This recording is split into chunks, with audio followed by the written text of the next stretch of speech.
If you've ever been relieved that the saga is finally over, go ahead and hit that like and subscribe button, folks. And as day traders saying, we only have 9 likes here.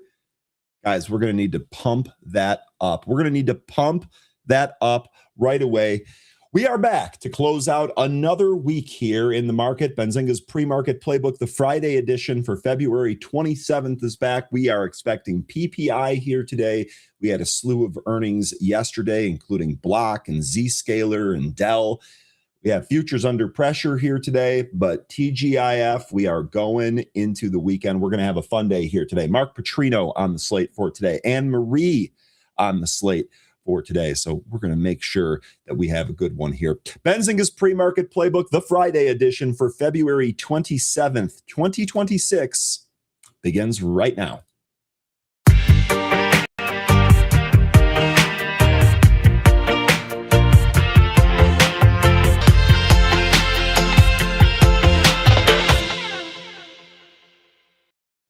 Good morning and welcome back, folks. I hope that you all had a wonderful rest of your Thursday. It is Friday, TGIF, and we are going to finish, let's call it the NVDA week, right?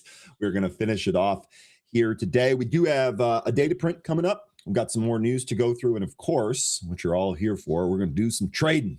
We're going to do some trading here today as well. Great to see a whole bunch of returning faces. Astro Kev, welcome back. Welcome back. We'll see what happens with Iran. Still long the defense stocks. Was wrong about the State of the Union having a lot in there about defense. Doesn't seem to have moved it yet, but perhaps that conflict will. We shall see as we enter the weekend here. Crispy Biscuit, good morning. Welcome back. Robert, good morning. Solitary Soldier, good morning. Peter, welcome back. Wow, it's warm outside. Actually, we're going to get 60 plus here in Chicago, so it is going to be awesome. I got a heck of a day lined up. Beamer's getting another mod today. It's going to be awesome. Francis, good morning. Welcome back. Big Dave, good morning. Welcome back. Corey, it's good to see you again. Good morning. Thanks for joining Happy Hour and sharing your BM&R thesis. That was awesome. Brian, good morning. Welcome back. Reaching financial freedom. It's good as always. Producer, you know how valuable you are. Welcome back, buddy. Buffalo by Bicycle, good morning. Kenneth, good morning. Jane, it's great to see you as always. Lost Penny, good morning. The smell of fresh cup of coffee brewing, and it sounds like Happy Hour to me. Look, the vibes are just high on Friday. There's just nothing we can really do about that. Vibes are high. We are out here for it, too. Good to see you, Lost Penny. Brian, good morning. Welcome back. Congrats to the Netflix dip buyers. Almost screwed that one up, which would have been not safe for work. They're officially out of the Warner Brothers deal, and our shares are headed back to triple digits. Indeed.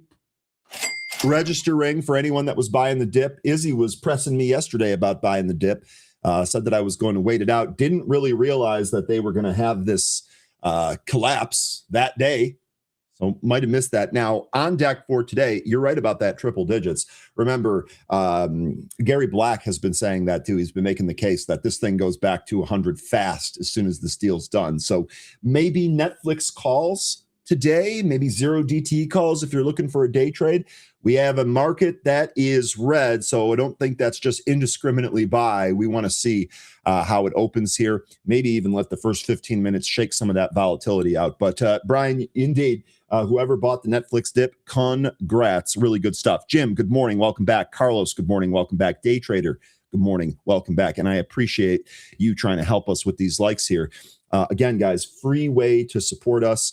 I've started to talk to the producer and 13 behind the scenes, and we're starting to develop the thought that maybe you guys don't actually like what we're doing here and that you don't support us. So let us know. It's free and it's easy. Marionette, and I didn't screw it up.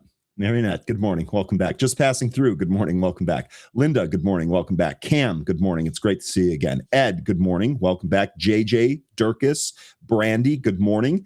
C Boogie, good morning. Welcome back. Azrar, good morning. Welcome back. Amasar, good morning. I'm surprised I didn't screw that one up either. AC, good morning. Welcome back. MZM, good morning. Good evening from Manila.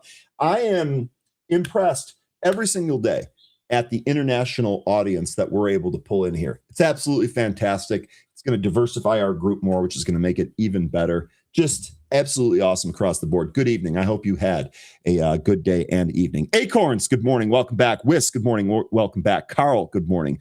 Welcome back. from Portugal. See what I said about that international community? Y'all are the real MVPs. I'm sure Zach's coming at some point. He's a little under the weather, so maybe he's resting. We wish him the best. Who do I got here? Pot G. Good morning from Belgium. Dude, look at this. I didn't even plan for this, but here we go. International crew just out here today. Absolutely love the energy. Absolutely love it. Animal, good morning, welcome back. Tyler, good morning, welcome back. Nice stash, blessed day indeed. Good morning, welcome back. HP, Darkside Hemi, good morning, welcome back. Okay, Wiz says, were you still swinging CDIO? No, CDIO was a day trade for me. Not swinging it, not long. And I did see the pop, though, and I'm sure we'll cover that here in the mover section. But right now, let's get started with our stock market today.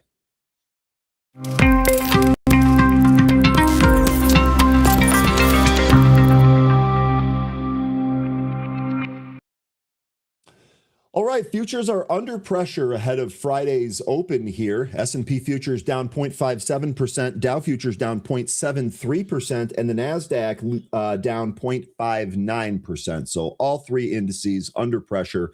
SPY is currently at 685. The last time that we traded down, we really found some support at 680. So if we continue this slide to the downside, 680 would be that first spot that I'd be looking at for support and a potential bounce. Let's take a look at some cues from last session. Industrials and financial stocks bucked the overall market trend, closing the session higher, even as most S&P 500 sectors finished lower. Consumer discretionary, information technology, and communication services stocks recorded the biggest losses.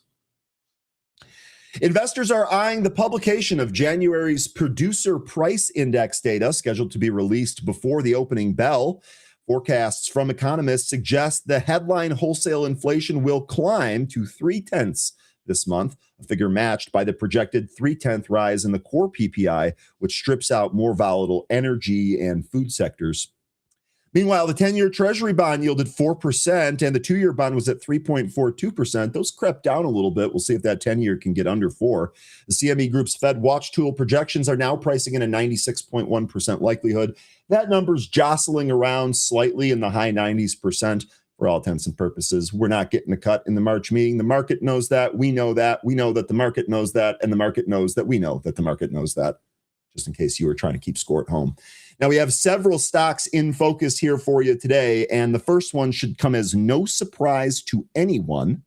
It is going to be Netflix. Ticker on this one is NFLX, and it was up 8.66% in the pre-market on Friday after it walked out of the bidding war against Warner Brothers Discovery following a higher bid from Paramount Skydance. So the ticker involved in this saga, if you will, NFLX for Netflix, WBD for Warner Brothers Discovery, and PSKY for Paramount Skydance. The next stock on our list is going to be Block. This is ticker XYZ, formerly Square. Surged 22.28% after reporting inline earnings for the fourth quarter and announcing plans to reduce its workforce by more than 40%. Now, the Block EPS report, they report Q4 adjusted EPS was 65 cents. That was in line. Sales were $6.252 billion. That missed the $6.275 billion. So it's actually a mixed report for Block. Slightly missing on sales, but again, reducing 40% of their workforce. You can go ahead and assume that that is AI. AI productivity is responsible for that workforce reduction, and Block trading higher by a lot on the back of that. The next stock on our list is going to be Zscaler. This is ticker ZS, and it tumbled 8.62% as it slashed full year 26 sales guidance despite better than expected second quarter financial results. Zscaler's print here, the Q2 adjusted EPS was 101. That beat the 90-cent estimate. Sales were $815.75 million. That beat the estimate of $798.816 million.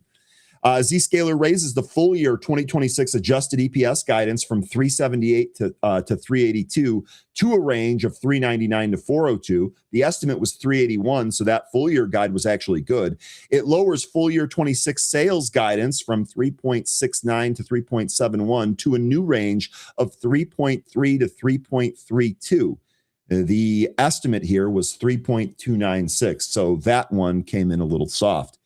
They see Q3 adjusted EPS of 1 to 101. That's versus the 95-cent estimate. And they see sales of 834 to 836 million. That's versus the 831 million estimate. So kind of a mixed report there on Zscaler, but it is tumbling regardless.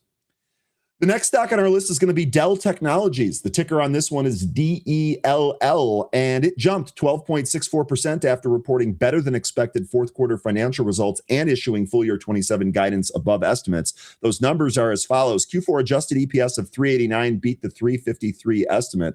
Sales of 33.379 billion beat the 31.72 billion estimate. So a nice healthy beat there by 2 billion.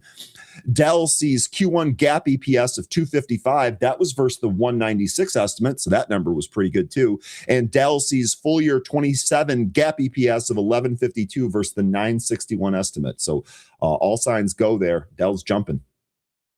The last stock on our list is going to be Rocket Lab, ticker RKLB. This is one that we follow regularly here. It declined 4.45% after it reported fourth quarter results, and its losses remained broadly similar year on year. The number for this print, Rocket Lab's Q4 EPS was a 9-cent loss. That did beat the 10-cent loss that was estimated by analysts.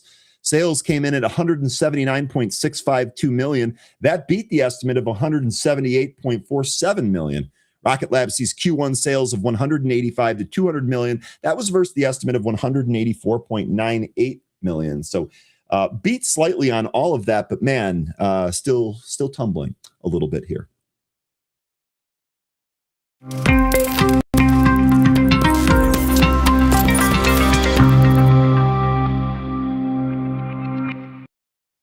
All right, let's take a look at the SPY chart, and I might as well, producer, we might think about just Control-C and Control-V this part of the show for every day because we seem to not really change a whole lot here. Yesterday, it actually looked like we might trade up and attempt a possible break in structure, but I guess the earnings reports or the global global fears of potential conflict and all of that might be weighing on the market here. We're basically still in the washing machine, as Anne-Marie calls it, the spin cycle, Benihana, whatever. We're chopping around. We did do a good job yesterday of holding the 20-day and the 50-day after trading above it. But this morning here, we actually look like we're moving lower. This puts these two spots as upper resistance areas if somehow the market bounces or if it trades up right out of the open. Those values here, 687.64 and 687.73, they're basically stacked right on top of each other. If we can get above that, if we can hold above that, maybe we can go a little bit higher here, but let's see what the PPI print is going to give us. That's likely going to set the stage. And if the market is sniffing that out and it's any indication, lower we go. As a lower downside level, I talked a little bit about 680 right at the open because we've actually seen that level support the market several times in the recent past, but it's also worth noting that we have the 100-day moving average there at 681. So 680 to 681 should provide some ample support today if we continue moving to the downside. Now, let's take a look at some insights from analysts here. Global equity strategist Doug Beath of Wells Fargo Institute maintains a constructive outlook on the U.S. economy and stock market despite the recent volatility. He observes a significant rotation and broadening out of equity markets, which he interprets as a positive indicator that economic growth will accelerate this year. Now, I am in that same camp. I am also thinking that economic growth is going to accelerate this year. But also, as far as the broadening out, that is something that has been on my wish list, frankly, for a long time. That actually feels like that's been on my wish list for several years at this point. So if we continue to see that, especially if that diversification and broadening is into small caps, that's going to benefit us all. Beath anticipates heightened volatility throughout 2026, driven by midterm elections and a change in Federal Reserve leadership. He notes the market sensitivity to headlines has deepened, particularly within the information technology sector, due to shifting fears regarding artificial intelligence.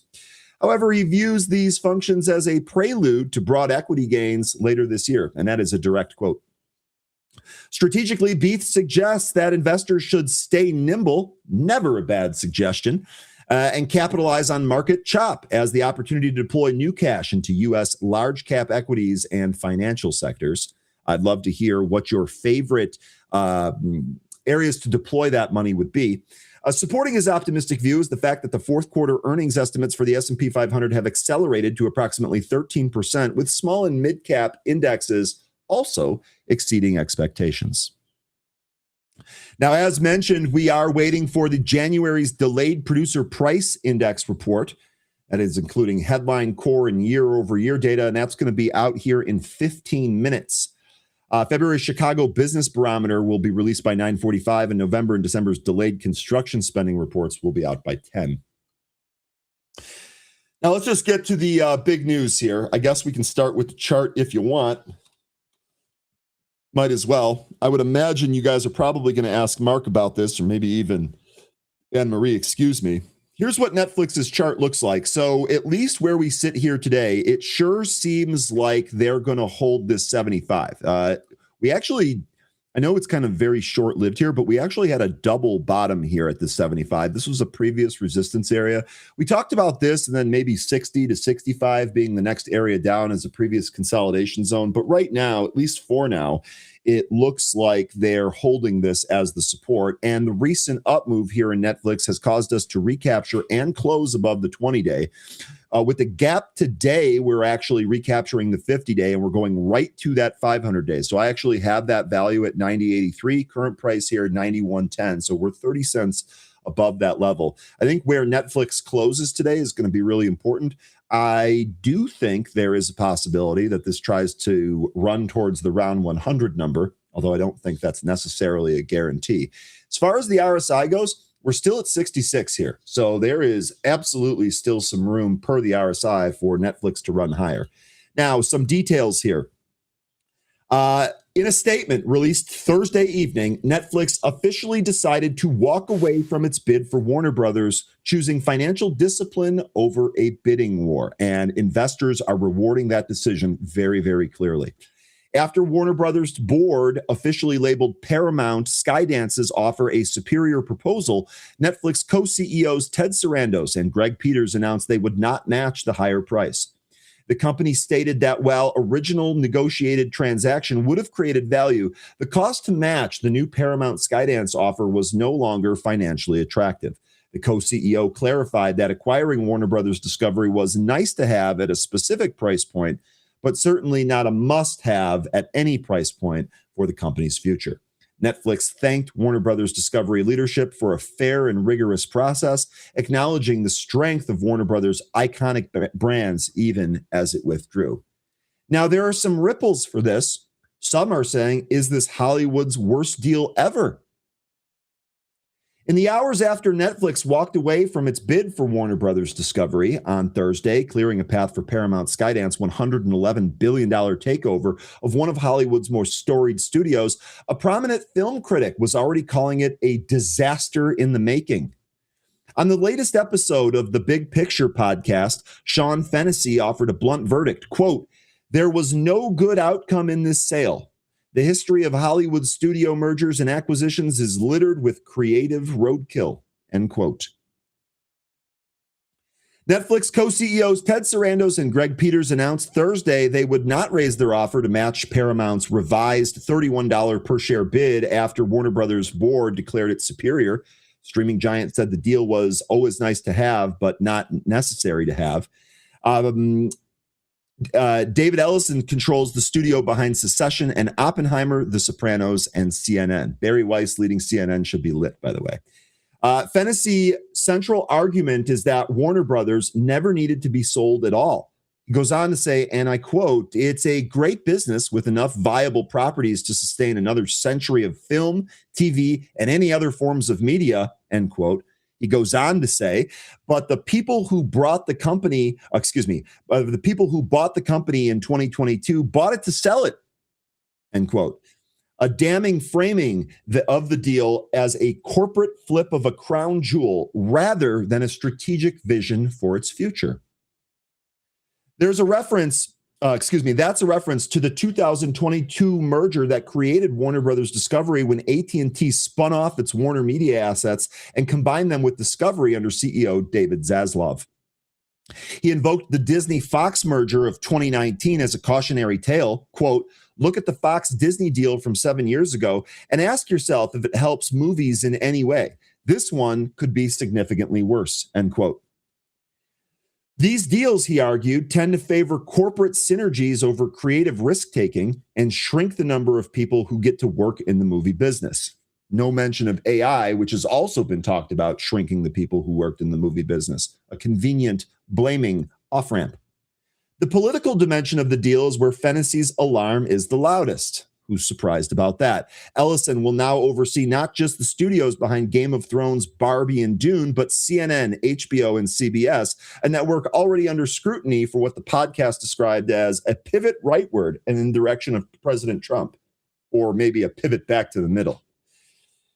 He says, quote, he'll now have CNN and HBO under his watchful eye, end quote. The concern extends well beyond the podcast commentary. Ellison attended Trump's State of the Union this week as a guest of Senator Lindsey Graham, while Sarandos was reportedly at the White House the very day that Netflix dropped out. On whether Ellison's Skydance is equipped to steward a legacy stretching from Casablanca, which is arguably one of the greatest movies of all time. If some of you folks haven't seen Casablanca, I recommend that you watch that. Anyway, that's just sorry for the digression there. From Casablanca to Harry Potter, Fennessy was candid. Quote, Skydance's track record as a tastemaker is iffy at best. The company produced Top Gun Maverick and True Grit, but also a string of forgettable streaming action films. Quote, sometimes you're a genius, sometimes you taste leads, sometimes your taste leads you to the bottom of the barrel, end quote. At this price, he added, over-leverage is a real danger. It's not hard to see a world in which Paramount is over-leveraged by debt with any number of unfortunate and ugly outcomes. And also on that, I would not be surprised if Warner Brothers Discovery, if Paramount does a public offering in order to fund this transaction. I don't know for sure what's going to happen, but I would not be surprised if that ends up happening. Also, we had talked a little bit about some of the regulatory concerns, whether it was Netflix or otherwise. 13 had spent a lot of time talking about it. CNBC had Rich Greenfield on. He's been in this space for a long time. Very, very knowledgeable guy. He says, quote, he does not believe that this was regulatory related. So it doesn't seem like Netflix stopped increasing their bid because they were worried about some of the regulatory hurdles that we talked about here. Rather, it definitely seems like it was the price. And so we'll see here then if this is actually beneficial for Paramount Skydance, excuse me. Fennessy argued that Netflix may have made the shrewdest move of all. Quote, Netflix may have just played the most successful game of chicken in the history of modern media. It lost the battle for Warner Brothers, but almost certainly won the long-term fight for primacy, end quote. And if that's the case, then any bullish trades on Netflix, or I would imagine that Netflix's pressure here would be to the upside. Netflix shares surged more than 13% in after hours trading on Thursday, and we're up over 7% at the before the bell on Friday here. Quick check in on Netflix right now just to see where it is. It's actually come off its pre-market highs a little bit. Currently trading at 91.34, so less than 9 points to that round $100 level. Let's see. The deal still faces regulatory review with the Senate Judiciary Committee hearing scheduled for March 4th. Okay, we got some more news here. This is going to be Michael Burry making some more news, and this is about the whole AI thing. Michael Burry compares NVIDIA's $95 billion purchase commitments to Cisco's dot-com peak. Here we go again, internet fallout, that whole thing, and is AI going to cause the market to crash? We've got some more of that here. Michael Burry on Thursday issued a warning regarding NVIDIA's massive surge in purchase obligations, claiming the chip maker is mirroring the structural risks that led to Cisco collapsing during the dot-com bubble. That's the term I should have used. Sorry about that. In a recent Substack newsletter, Burry highlighted a staggering shift in NVIDIA's latest Form 10K filing. The company's purchase obligations have skyrocketed to $95.2 billion, a massive leap from just $16.1 billion a year ago.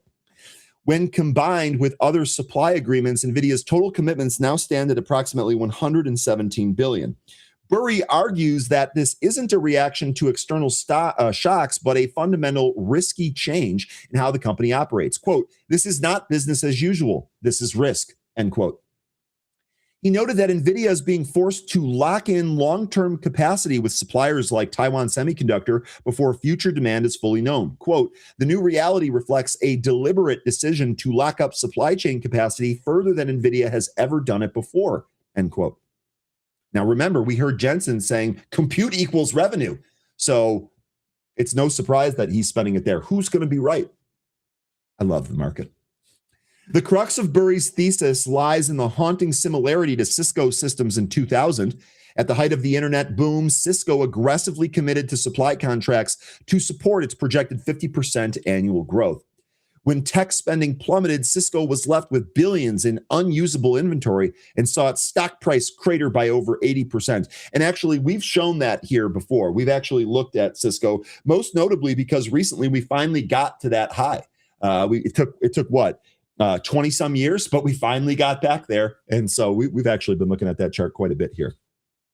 Well, NVIDIA's current 70% profit margins offer a cushion Cisco didn't have. Burry remains skeptical of their longevity. Quote, that type of margin would likely revert quickly in a shift in demand, end quote.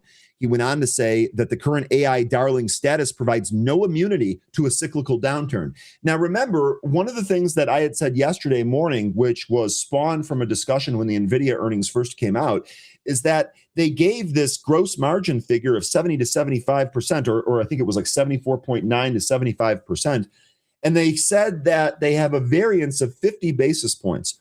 We're very lucky because on the happy hour, we have a retired analyst who has done all of these calculations and spent a lot of time in his career figuring out all these different things. And one of the things he told us was that when you have gross margins that are that high, it's really important that you have more of a variance because margins like that generally don't stay like that forever. He said the 50 bips variance that Netflix reported on was better suited for like a 15 to 20% gross margin. And obviously with Netflix being much higher than that, we'll see. We'll see how this ends up shaking out here with all of that. Okay. Did I say Netflix? I think I meant NVIDIA, obviously. I don't know if I just screwed that up here. I'm trying to avoid what I did yesterday with CRM and CrowdStrike. That's rookie stuff. Note, not all of Wall Street shares Burry's pessimism. Analysts at Rosenblatt Securities recently raised their price target for NVIDIA to 300, viewing the aggressive inventory spending as a sign of management's confidence in the next generation of AI platforms. And I think that's where the market is kind of having a little bit of a difference here. However, Burry insists the shift is structural and permanent. Quote, what is happening now is not temporary. This is coming from within the business plan, end quote. Shares of NVIDIA have fallen by 0.86% year to date, while the NASDAQ 100 index has declined by 0.68% in the same period. The stock was 1.72% higher over the last 6 months and 40.84% over the last year. On Wednesday, the stock closed 5.49% lower at a price of $184.89. And a quick check here on NVIDIA in the pre-market. It is at the pre-market lows, folks, 182.45, your day low here today. Now, let me ask you, does anyone have a trade plan for NVIDIA? And when I say NVIDIA, I mean NVIDIA as the underlying. NVD is the inverse 2X, or the Granite Shares inverse ETF. It's only $7 here in the pre-market, and it goes up as the price of NVIDIA goes down. So let me know what your trade plan, if any, you have here on NVIDIA today. Are you going to use some of those ETFs? Are you just going to trade the equity outright?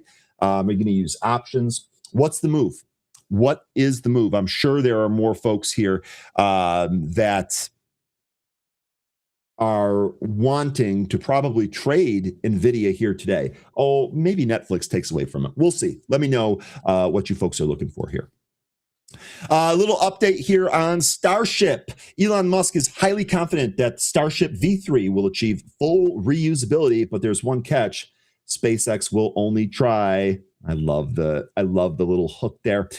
In a post on the social media platform on X, Musk quoted a post by SpaceX sharing that the Starship V3 was headed for ground test. Quote, I am highly confident the V3 design will achieve its full reliability, he said in the post. He then replied to his own post outlining that the phenomenon could present challenges. Quote, Should note that SpaceX will only try to catch the ship with the tower after 2 perfect soft landings in the ocean. He said in his response, Musk added that for SpaceX to try and catch the ship, the risk of the ship breaking up over land needed to be very low. That seems really smart to me. The commercial spaceflight company has recently shifted its focus from Mars to missions targeting the moon's surface. The moon landing deniers, the worst hit by this news, without a doubt, targeting an uncrewed mission to the lunar surface by 2027. Musk has said that the timelines for missions targeting the moon are quicker than their Mars-focused counterparts. The billionaire also recently reaffirmed his goal of building factories on the moon, sharing that Tesla will have factories on the moon in 20 years and urging investors to hold on to Tesla stock. I'll tell you what, they make a Tesla on the moon and they somehow ship that bad boy to Earth, I would be interested in buying a Tesla just so I could say, hey, this car was built on the moon. Of course, I kid. All right, looks like those numbers are out. Let me actually pause here. We'll go back to Pro. We'll see what the market is doing. Looks like we are selling off some more. So let's take a look here. Thank you, producer, for throwing that in there. Awesome. Here you go. PPI year over year for January, 2.9% versus the 2.6% estimate. Remember, we talked about maybe 3% being one of the whisper numbers in there. So it's coming in 1/10 under that, but still 3/10 over the official estimate. US PPI month over month for January was 5/10 versus the 3/10 estimate. US core PPI month over month for January, 8/10 versus the 3/10 estimate. US PPI month over month for January revised from prior from 5/10 to 4/10, and the US core PPI month over month for January revises the prior from 0.7 to 0.6. So some of those revisions going down, but some of the new prints here slightly higher. Market responding to this to the downside. S&P futures now down nearly 1%, down 0.92%. Dow futures down 1.12%, and the NASDAQ futures down 0.98% on the back of that news. Thank you, producer, for helping that out, or for helping out and posting that in the chat there. Let me finish off this story here on Elon or on SpaceX. I beg your pardon. Where was I here? Said that the time on okay. The billionaire also reaffirmed that his goal. We talked about that. SpaceX recently acquired Musk's artificial intelligence startup XAI, with the combined SpaceX XAI entity valued at 1.25 trillion amid a partner IPO in June later this year. I'm really excited for that IPO, by the way. SpaceX was also recently invited by the Federal Communications Commission, the FCC, to discuss the company's orbital data center goals, which involve operating a fleet of over 1 million satellites. SpaceX is also seeking waivers from the FCC. However, Musk's orbital data center goals have been criticized by short seller Jim Chanos, who called the orbital data center AI snake oil, adding that power supply wasn't the issue. It's also worth noting that NASA rolled back the Artemis II launch vehicle from the launch platform at the Kennedy Space Center in Florida after engineers from the agency observed interrupted flow of helium to the Space Launch System rocket's interim cryogenic propulsion stage. So glad they caught it. I guess that's glass half full approach. Glad they caught it. NASA had previously targeted an earlier March launch for a lunar flyby, which would test the vehicle's systems and use data to develop the lunar landing mission. SpaceX had also outlined its capabilities, positioning Starship as the ideal vehicle to realize America's Mars and lunar goals. And indeed, 13's covered that ad nauseum.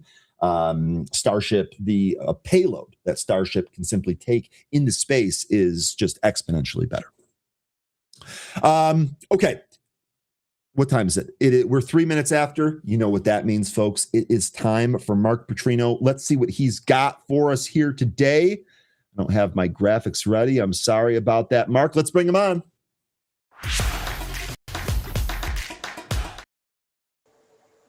Mark, good morning. Happy Friday, boss. Hey, how are you? I'm doing really good. I was just saying at the open here that I keep telling myself that with each passing day here, as the calendar flips over to March, we are closer and closer to outdoor golf, buddy. Well, I'll tell you, man, it feels like these snow here is not going to melt until probably October. I have waist deep snow drifts in my front yard right now. So, oh no. Well, yeah. I got my fingers crossed for you. I'm pretty confident you're going to be able to get out there, and I'm going to come see you. We're going to play Wingfoot this year, so no big deal. All right, Mark, do you want to share your screen here? I think you have a stock of the day that you wanted to go over. Sure. And we also, I don't know if you want to do this, but we also had some news here on Netflix, and we had NVIDIA's earnings. So we have plenty of other stocks that we can take a look at today as well. But what do you got for us? Yeah, well, that's a good place to start, actually, is NVIDIA. Because Perfect. This is a situation where a lot of people, I think this has happened, 3 times in a row now. NVIDIA, they report these really good numbers, and then the stock goes down. And a lot of people find that to be very confusing. They don't understand why a stock would go down on good news. Well, remember, markets are driven by supply and demand and emotions in the short run. Even though the earnings are out, we got to think about supply and demand. Look at this really kind of really aggressive buying before the earnings came out. So this shows you that people who wanted to take a position in NVIDIA before the earnings actually hit the tape did so. So they buy their stock, the news comes out, and then guess what? There's no one left to buy. They look around and they're like, wait a second, why isn't this thing going up? Maybe I should get out of this here until I figure out what the hell is going on. But there's no buyers around, so they have no one to sell to, and they have to really knock the stock down. And this morning, the sell-off is continuing. So this could end up being what we call your classic false breakout. It looks like it's breaking out, and then all of a sudden, it just reverses and comes right back in. Now, the interesting thing about these false breakouts is they tend to be good contrarian signals in and of themselves. If you're someone who buys puts, or if you're someone who buys inverse ETFs, there tends to be some follow through. And as we can see, it is down another 1.5% this morning. So I'm thinking if we break here, which is where we are now, then our next stop would probably be right back down around here again. Okay. So, the Jonas here, I love this.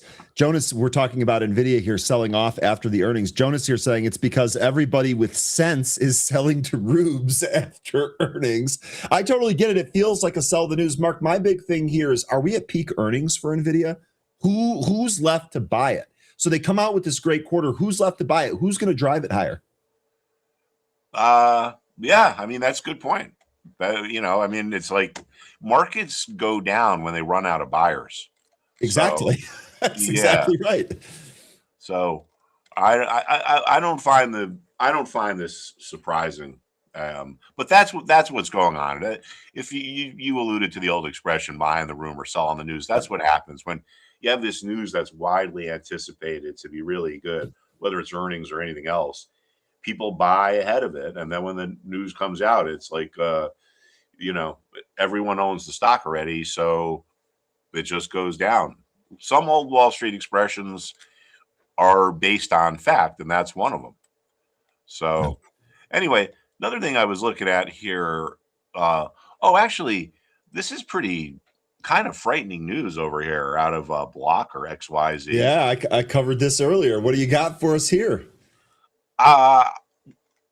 You know what? I don't want to like harsh anyone's buzz, but my first instinct when I read that was, man, I am glad I have a job. My job is analyzing the markets, because the markets are always going to be there as long as there's humans. And you could come out with all these AI bots that you want, but there's always going to be a buyer, and there's always going to be a seller, and there's always going to be important price levels as long as the markets continue to function. But that's pretty, think about that. They cut half the company. It's not like they just laid off like 2,000, 2% or whatever. 40%, in fact.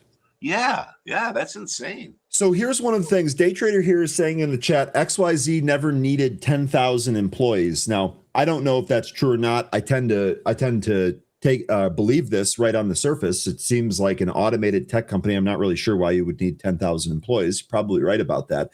Yeah. Mark, my first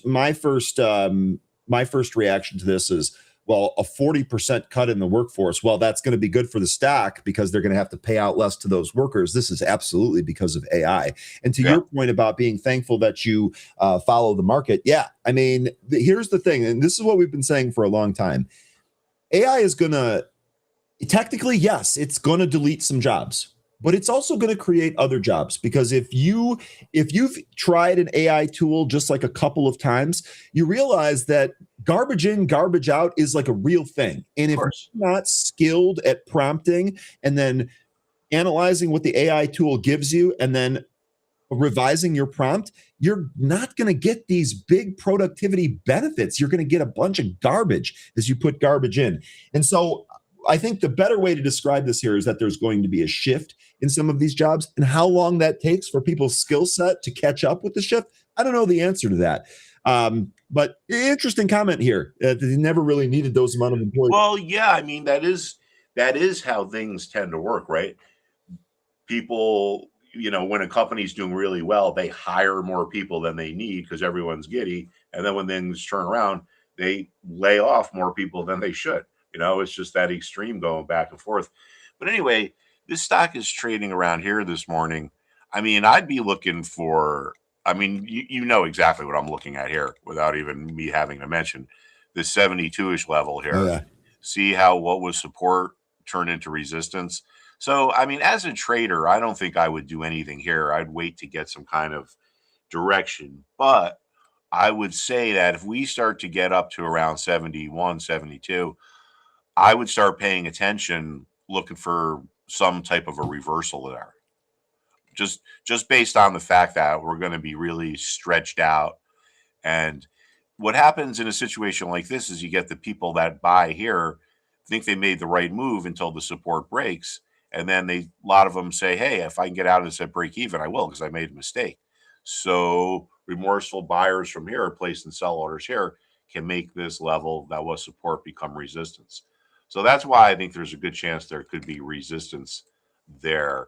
A lot of times, even with all the news that comes out that is seemingly surprising or what have you, the levels, the momentum, all this stuff still comes into play. It's almost like the market, in my opinion, in a lot of ways, the market dynamics kind of trump the news. Now, you could say, is it a chicken and an egg type thing? I mean, I don't know. But with my background as a trader, I think it's much easier to figure things out by figuring out where the levels are than by reading the news, because regardless of the stock, if you're a technical trader, the same things come into play. So you don't need to study 10,000 different companies. You just need to learn basic chart patterns and basic things that happen. Like, for example, this morning, this caught my eye, this Universal Health Services. And again, I mean, I don't know why the stock is down. I guess it's earnings, I would assume. I can check that out here for you real quick. UHS is your ticker, right? Yeah. All right. So, yeah, this was down 11.5%. And you are absolutely right. On Wednesday evening, they reported earnings miss, and a guide lower. So, now that's what's driving this. But as a trader, I'm looking more at, all right, this thing is really kind of oversold here. There's clear support around. Oh, look at that. You talk about your psychological level. There's 200. There it is. So I think in a situation like that, or a situation like this, I should say, it's not about, all right, this is the bottom, I'm going to try to catch the bottom. That's the old catch the falling knife. Mm-hmm. It's counterintuitive, right? But in general, you want to buy things as they are going up, and you want to sell things as they are going down. For example, here, I would say, all right, let's just say this gets to 200, and then it holds the support, and then it starts to rebound. So I would buy it at like 202 or say 203. So I'm actually buying it on the way up. All right. Now, my initial stop out level for preventing a disaster, in other words, if I'm wrong, if this thing gets to say 195, all right, well, now I'm selling it because I'm wrong. The support's breaking. It's going to keep lower. So I'm actually selling it on the way down.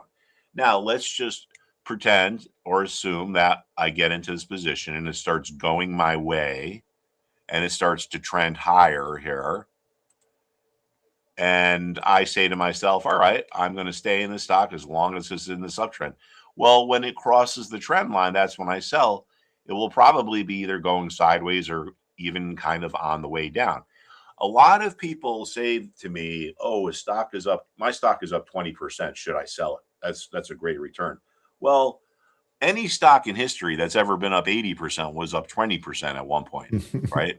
You know, I mean, think about the guy who sold NVDA because it was up 20% 10 years ago. I mean, Mark, I don't know if you remember, but Jason Raznick used to tell the story all of the time about way back in the day. He bought Amazon at like $12 and it went up to 20 and he sold it. And he's like, oh, this is great. 8 points, a couple thousand shares. Think about that now. Yeah. Yeah. Thankfully, he created a great company. So he's all right there. But that Amazon trade could have made the entire life. Could have made his entire life. And you know what, Mark? I'm actually really glad that you brought up this kind of conceptual point here, because this is something that really affected me early in my trading career. I have what I like to call CDO, which is OCD, except it's in alphabetical order the way it should be.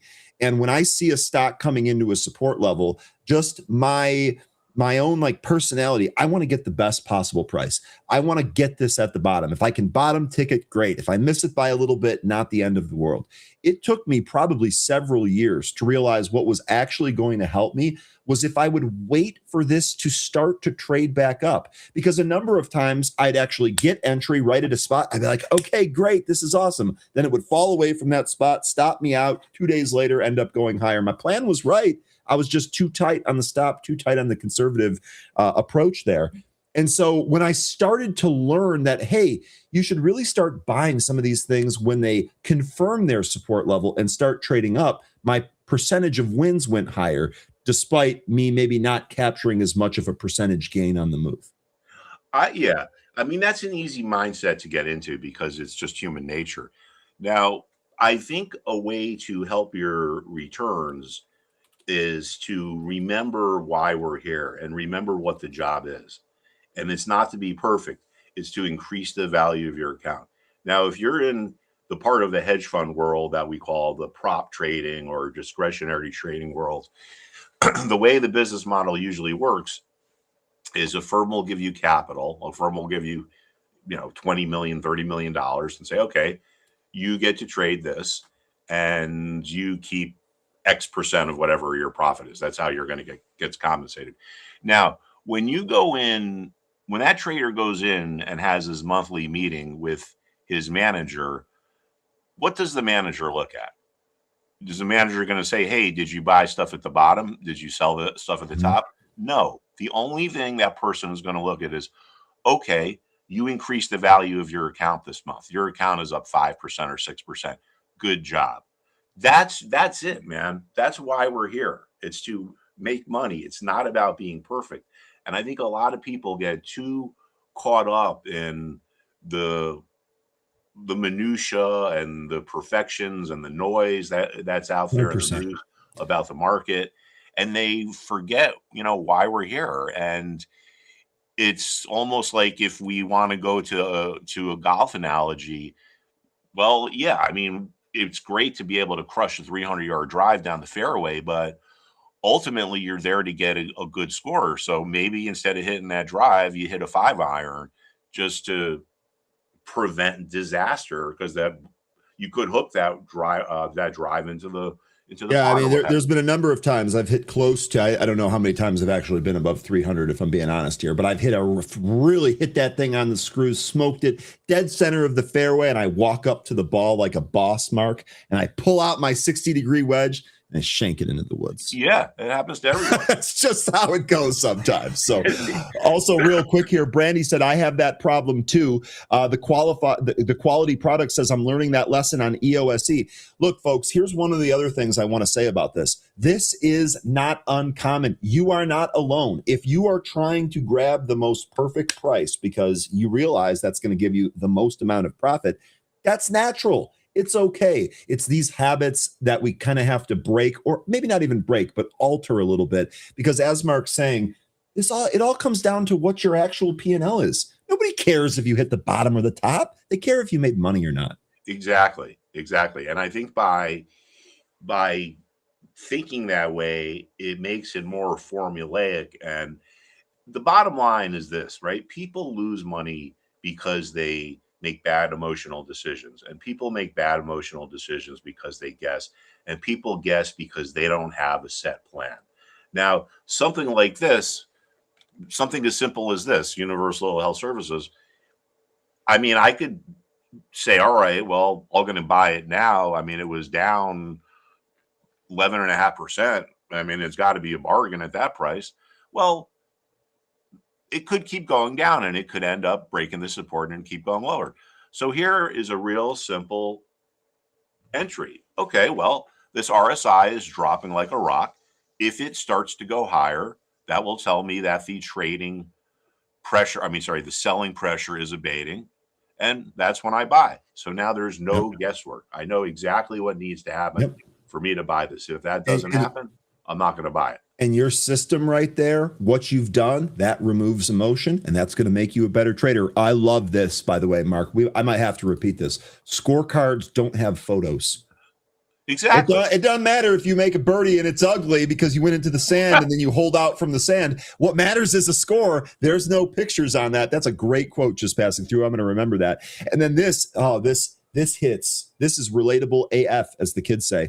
How many times have you thought it was over because you just missed the bottom and thought the price was too high, only for it to keep going much higher? As a matter of fact, day trader, the answer to this is an incalculable amount. This happened yesterday on LRMR.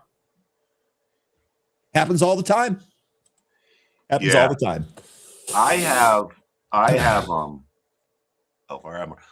a lot of history books, and I have a lot of these like reprints of Wall Street books from the 1800s. And there's this one that's written by the guy who was the president of the New York Cotton Exchange in 1848. And if you were to read his trading advice, it could have been written yesterday if you just changed the terms, like, like don't take tips from people you don't know. That's okay. Don't go into some chat room or go into some YouTube page and get your trading ideas there. Come up with your own ideas. Let your winners run, cut your losers short. The same exact trading advice that people give now. And it's because even though so many things have changed over the years, well, human nature hasn't changed. So the same thing that traders experienced back in the 1840s who were trading cotton are the same emotions that people feel today. Absolutely. Buffalo by Bicycle says, my strategy used to be panic selling and remorse. I'm glad you changed that. You're probably a lot happier now. That's for sure. That's why so few look at where this rally. Look at that, dude. Yeah. Well, that's why so few people are successful at this, because they want to be able to get to the point where they think they can outsmart the market. They can figure out a way that's always going to work, or they can build a better mouse trap. And, it can't be done. And a lot of people even build systems or models that work well on paper. But when they put real money in it, then all of a sudden they stop following their rules. It's a psychology thing. And at that point, they quit. And I saw someone made a comment in there before. I missed who it was, but traders who are successful take accountability for their losses. If they make a loss, they try to figure out what they did wrong, right? Those are the people that become successful. The people that aren't successful are the people that say, oh, the market maker just ripped me off, or, it's the hedge funds, or these funds are colluding together. And as someone who worked in the institutional world for 20 years, I can tell you that stuff does not happen. All right. Maybe on a teeny, tiny level, but for 99% of the market, it doesn't happen. First of all, the guys that run these big funds, they have big egos. So they don't want to collude with people. They want to outperform those people. You know, they're trying to outdo each other. They're not trying to work together. As for market makers picking off retail traders, it's funny because I was a market maker for 2 years and I never knew that that was part of my job until I started teaching retail people. I never even heard that before. You know, market makers' job is to execute orders for their institutional clients. They're not out there picking off Aunt Mary out in Indiana. Yeah, they Having got 100 bigger shares fish to well. fry. Real quick here, Replay Game Lab says we've been trading and auctioning and bargaining since Gobekli Tepe. If you're scoring at home, that's for the last 12,000 years. Sometimes these things just don't change. Mark, can we go over some charts here from the group? Of course. All right, let's start with INTU, Intuit.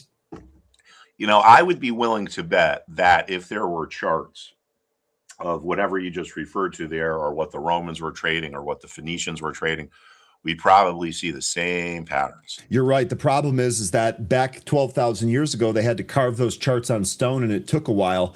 I would say, Mark, you are a big time history buff. I would say if you have not read into Gobekli Tepe, do so. Lots of really crazy stuff. Replay Game Lab. I'm impressed that you were able to bring that here to the group.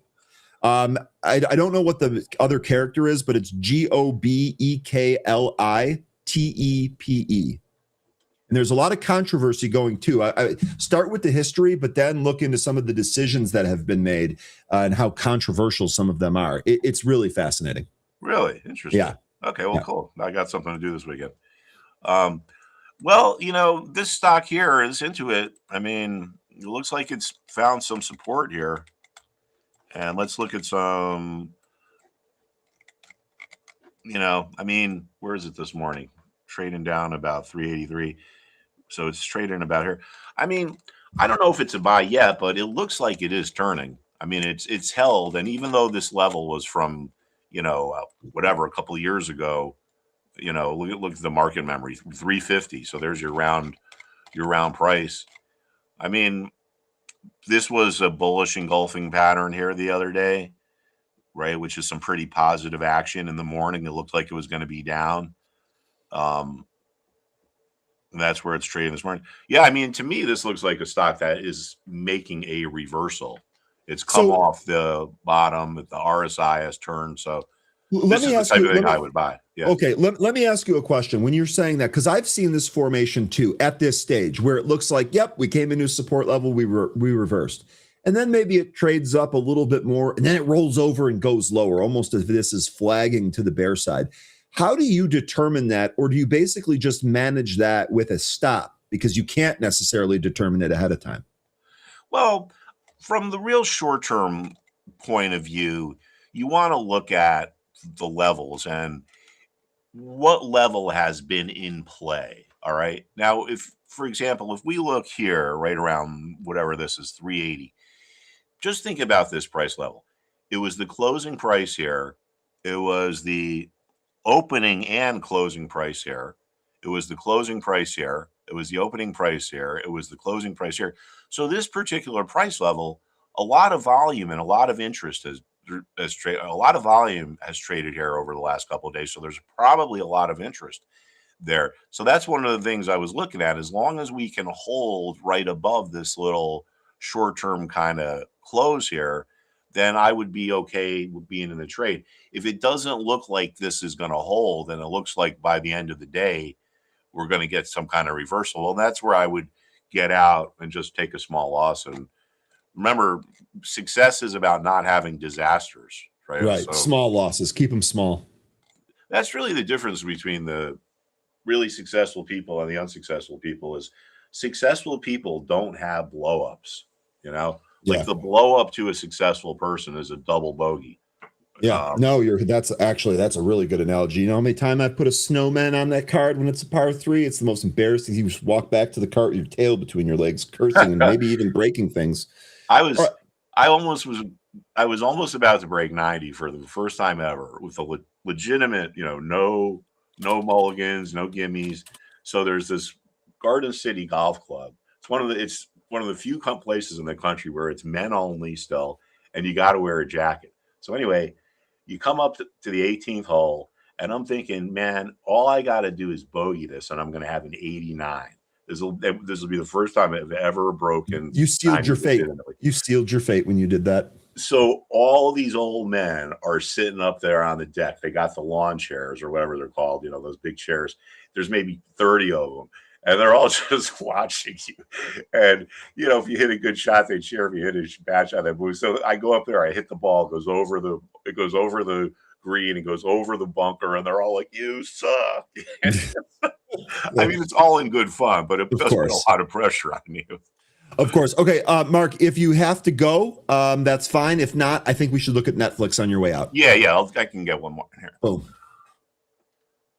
It's like if those guys weren't there, that would be one of the easiest holes I've ever played. I had a putt one time, very similar situation, and I was so nervous. And it was a long putt, and I lagged it to like 2 feet in the hole. And the people that were up on like the balcony, they were actually cheering. They were actually being nice, and I just ignored them because I was in the mindset that I'm going to ignore it and not get distracted by this. I'm probably going to screw this up. And as I'm walking up to the hole, my buddy who I was golfing with is like, "What a good putt." And the crowd up there is cheering for you, and you're giving them the cold shoulder. And I was just like, it's just how it is. Yeah, right. All right. What do we got here on Netflix? I mean, it looks to me like this thing has turned. I mean, it's trading here this morning. So, yeah, I mean, it looks to me like it's going to keep trending higher here with all the news out and so forth. So if I own this thing, I wouldn't do anything with it here. Okay, so this is a hold then. Hold. What do you think about the round number? You think that's next here? Yeah, 100. Yeah. Potentially. Yeah, that'll come into play. Yeah, that's what I'm thinking too. I mean, this is a little bit different because there's all this there's all this news going on with all these potential deals. So at any given moment, something else could come out. But I mean, the chart looks like it's okay. The action's okay. But all right, everyone. Well, I guess I will see you all next week. Really good stuff. Can't wait to catch up with you on Gobekli Tepe and what you learned. That is really awesome stuff. I'm totally into it. Mark, have a good one. Enjoy your weekend. All right. All right. Thanks, everyone. All right. That is Mark Putrino. Really good stuff. Again, hear from him. 13 is chomping at the bit. I can see him ready to go. But we're going to do street tweets first. I got one. It's short, but it's important. Let's knock it out.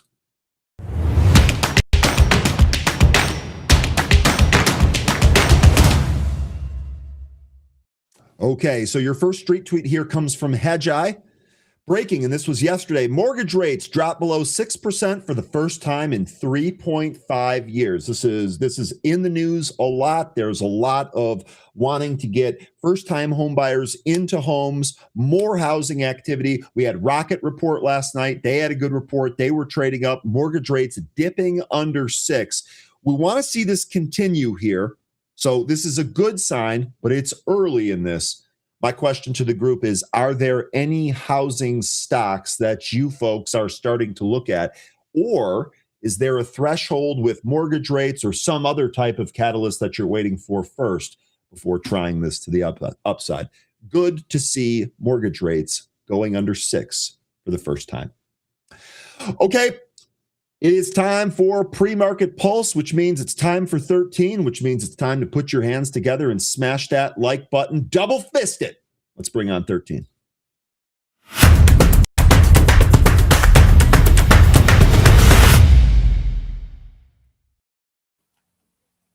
That's not right. Good morning.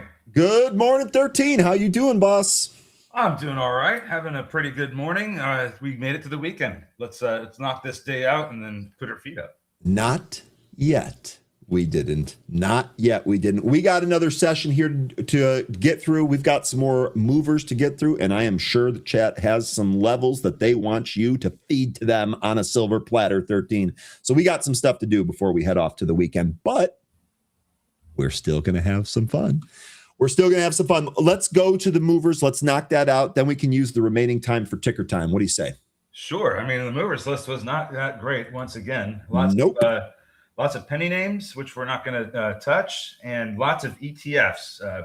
Because some of these names are just trading better when they're in an ETF. So you got Block, Mara, Dell, and Netflix. All those ETFs are outperforming the underlying. Yep, and those are likely going to be on deck here today. We can actually take a look at the underlying as we get there, but let's roll through the movers here. One sec. And God Pablo, you've now had 2 comments in here, and both of them have been asking us or the group to tell you what to do with your money. Not only can we not do this, but it's also not good for you. So you should figure that out. We have a really smart, diverse group here. So if there are different things that you're wondering about, is this good? Is that bad? Focus on that. Nobody here can tell you what to buy or sell. Now, getting back to the movers list here, the first one on the movers list is No Trade. It's KORE. This is Core Group Holdings here, and it agreed to be acquired by Searchlight Capital and RB Partners in an all-cash deal for $9.25 a share. Stock's $8.97. This trade is over. Congrats if you had it, but we'll keep moving on. 13, did you have anything else for that? Nope. Core has the meats. We can move on. Okay, sweet. Next one here is going to be ONMD, and this actually is a penny stock now, but it was flirting with that $1 territory here. One MedNet announces the next phase of its commercial rollout with Palantir's foundry-powered RWD platform. So you're getting a Palantir name drop here. That's causing this stock to rocket. We had a nice break in structure above the pre-market high and the intraday high from yesterday. Does look like we're finding some resistance here at 1. I'm going to avoid this, but I know there are several in the group here that really kind of like these types of stocks. Short interest on this name, 1.08% of the float shorted with 1.1 day to cover. On average, it trades just about 1 million shares. It's done 14 million here today. The float is 30 million. 13, do you have any thoughts here on ONMD, which we have traded before off the scanner? We have traded this before. I don't. I mean, I still have levels from the last time we did it. I didn't cover it this morning because it wasn't, giving me any this much movement until just recently. So we've come up to an area where we're finding some resistance. I have 109 marked off here. I think I was trying to mark off 110. We're already getting some resistance, and it's coming back in underneath VWAP. So if this finds support, it's probably going to be down around 85 cents. Don't even know if that's going to hold up there. I'm not sure if this is going to be a great trade or not. I think I would just kind of wait this out and see what happens as the pre-market goes on. Maybe that sets up better as we approach the open. Okay, let's see. It's yanking right now. Yeah, so like I said, I don't know how great this is going to be. I didn't cover this one.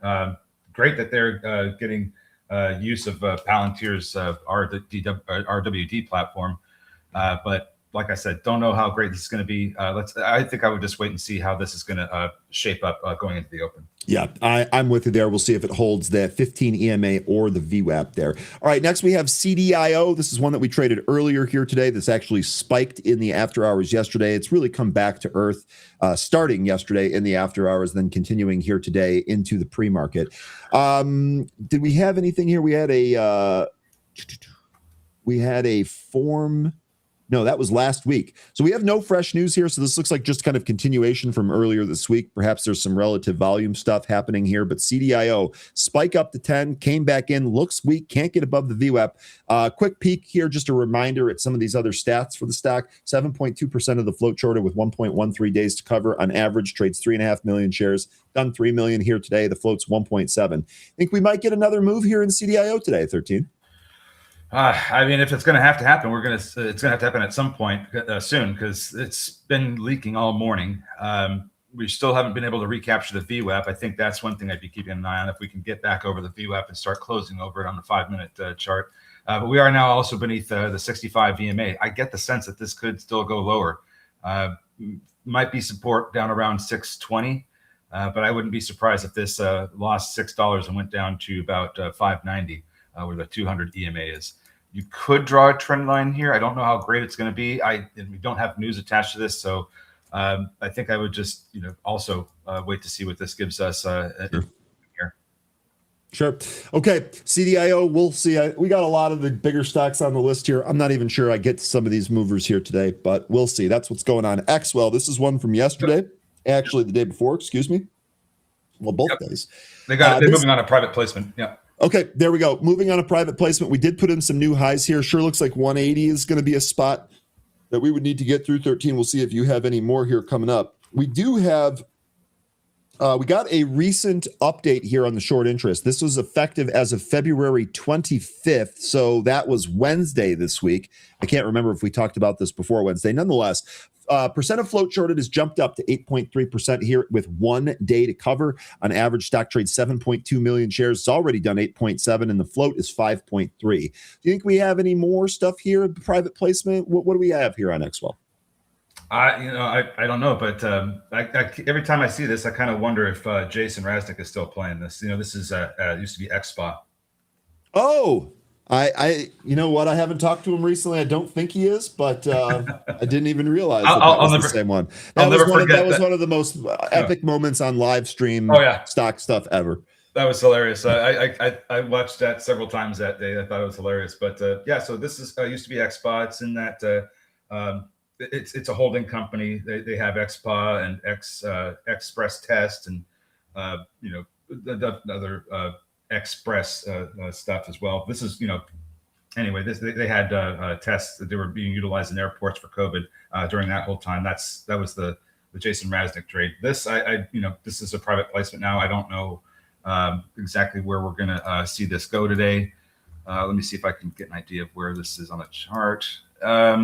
So we're kind of back up at the area we were at yesterday. It seems to be putting in a bit of a resistance area because there's all that consolidation back from 2023 into 2024. So probably just a lot more of this, trying to get through that consolidation. Maybe we see some of the 180s today. I don't know. 215, 250 looked like that might be a spot there. We'll see.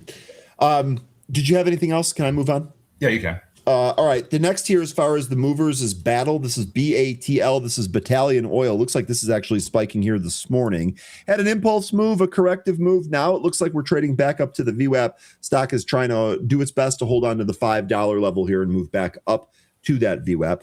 Got to think that there's some news for this. Let's see what it is. All right. What do you have? I think this is renewed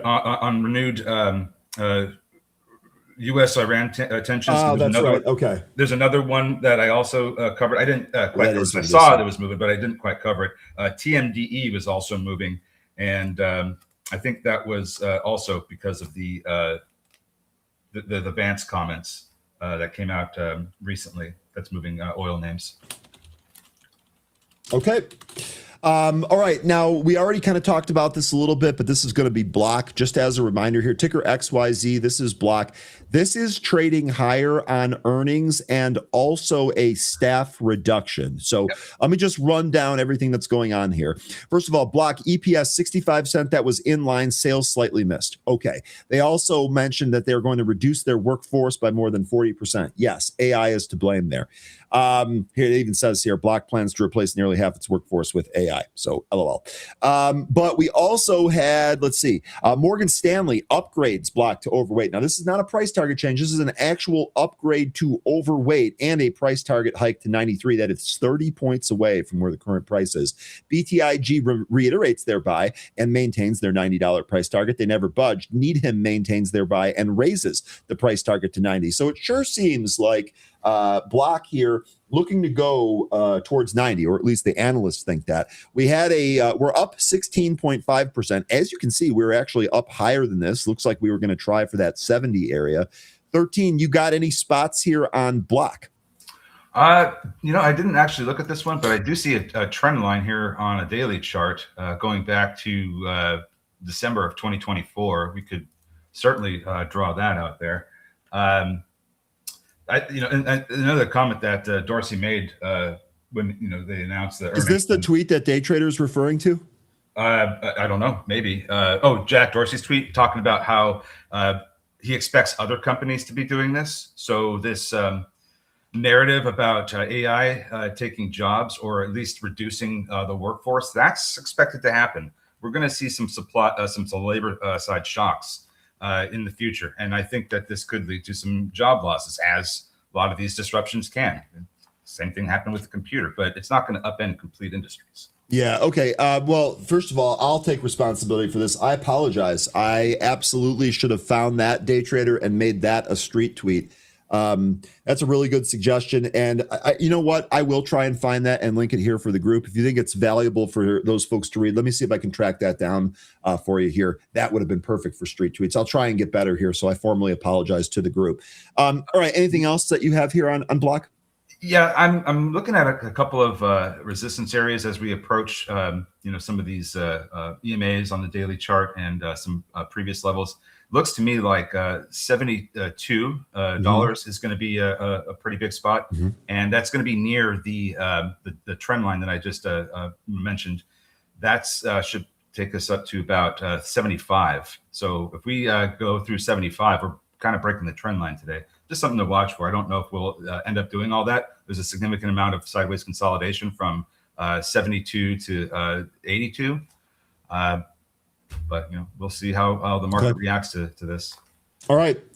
Good stuff there. That I think was it, right? These are all ETFs. Right. We already talked about Dell. We already talked about Netflix. I guess Mara's popping here. Yeah, the only other two that I looked at were TMDE and AAOI. Okay, now AAOI, that one we know. Okay, so Mara, this is moving on earnings here. Bitcoin, by the way, got sacked here today, down to 66K from 68.5. Okay, so you had, let's do AAOI. You know what? Let's reverse that. What was the other one? TNDM, what was it? TM as in Mary. Yep. DE. DE, okay. This is TMD Energy here. This is also one of those penny stocks. Looks like it was flirting with dollar territory. This is up on the Iran stuff. This is thematic here. Yeah, so they're typically positive. I don't think they're going to need to raise capital. They did recently report, and I say recently, but it was like September, their half-year earnings report. They were down pretty significantly. So the stock's kind of been hammered down from that. My understanding is, yeah. We did have pretty good movement in January this year, but since then it's just been going sideways, trying to recapture the 200-day SMA. We're above it this morning, but I don't know how high we're going to go because we are coming up to some significant resistance just over $1. I think maybe we see this really start to struggle around 110 if it gets up there. Okay. All right, really good stuff with TMDE. Let's go to AAOI at 13. I'm actually going to let you cover it. Since you are prepared for this and ready to go, I'm going to let you cover it. Here's what it looks like in the pre-market. We're trading up towards 64. Sure looks like 65 stopped it. I'm going to go back to the daily chart. 13, break this down for a fraction. I'm going to visit the washroom. I'll be right back. So this company reported earnings yesterday, and they were beats. But I think it's the way that they guided that is why they're down today. The sales guidance was above estimates, but the Q1 EPS is expected to be more of a loss. And that's why I think this is coming down. I didn't see anything else about what could be pressuring this this morning. After we've already ran up to 64. But it looks like this might be putting in a topping pattern, AAOI. So that's kind of what I'm at. And I know that the earnings were great, and we got up here over 60. But it looks like in the intraday, in the pre-market here, we're struggling to push higher. 65.50 is about where the resistance is. I would think I would kind of maybe lean a little bit more toward just 65 even. We're trying to come up to there right now, but if we cannot push through, and I think we're going to lose the 65 EMA and the and go down to the 200 EMA on the 5-minute. Great movement. I think the short interest also is playing a part into this. Not the days to cover. We don't have that metric, but the 16% of the float shorted is helped get it up here. So beyond that, I don't know how high this is going to end up going because the guidance was a little bit mixed. Okay. All right. Yeah, it's new all-time highs, Jay. But I'm talking about after we got the earnings, and I know I said down, but it's kind of gone more sideways. I was just saying that it's kind of plateaued here a little bit is what I was getting at, and I think this could end up coming back in if we can't get over 65. But yes, you're right. I said down. I meant to say that it's going sideways. We all make mistakes. I called CrowdStrike CRM yesterday, or the day before. So we all make mistakes. 13. You're awesome. Now, all right, we got 11 minutes. Did you have anything else we want to go over? Should we just do ticker time? We can do ticker time, yeah. But look at ONMD. This started moving when I was looking at some of the movers, and we are trying to push up through VWAP right now. We got some support from about the 90-cent area. We're trying to push through the VWAP on our way back up to the 105 high. This one we looked at earlier. Let's keep an eye on it. Maybe this pushes through 110. Okay. Fix. Well, here, I want to answer Kathy's question here real quick. And I want to pick your brain on here because I struggle with this sometimes too. Here's the, let me actually see if I can go to a weekly here. All right. Here's a weekly chart for Applied Optoelectronics, AAOI. Kathy's saying, how do you find resistance for this? So one of the first ways that we find resistance is we try to look for other price levels. And then we also where the stock clearly had some resistance before. So I would say that this 74, 75 area, pretty clear from that initial super spike up there. You really have to zoom out and you really kind of have to put this on a weekly to see it. The other thing I think that you were talking about, 13, was this trend line, right? If I recall correctly. That's not the trend line I was referring to. I guess I don't recall correctly, but still. It's a different stock. I don't think I covered a trend line in AAOI. Okay, well, all right. That's great. That's Here's another way that you would do that. You would use a trend line here. Here's one of the other things that I might suggest. All right, we see this movement here that's resulting in a broadening formation. And we're looking for upside targets here. So this might be something where I'm actually looking for a trend-based fib extension. And I would start it here, and I would go to here, and then I would bring it right back down to the bottom. This now gives me some fib levels that are above where the price has been previously. And in fact, if we compress this, you can see that I've got targets all the way up to $167 here.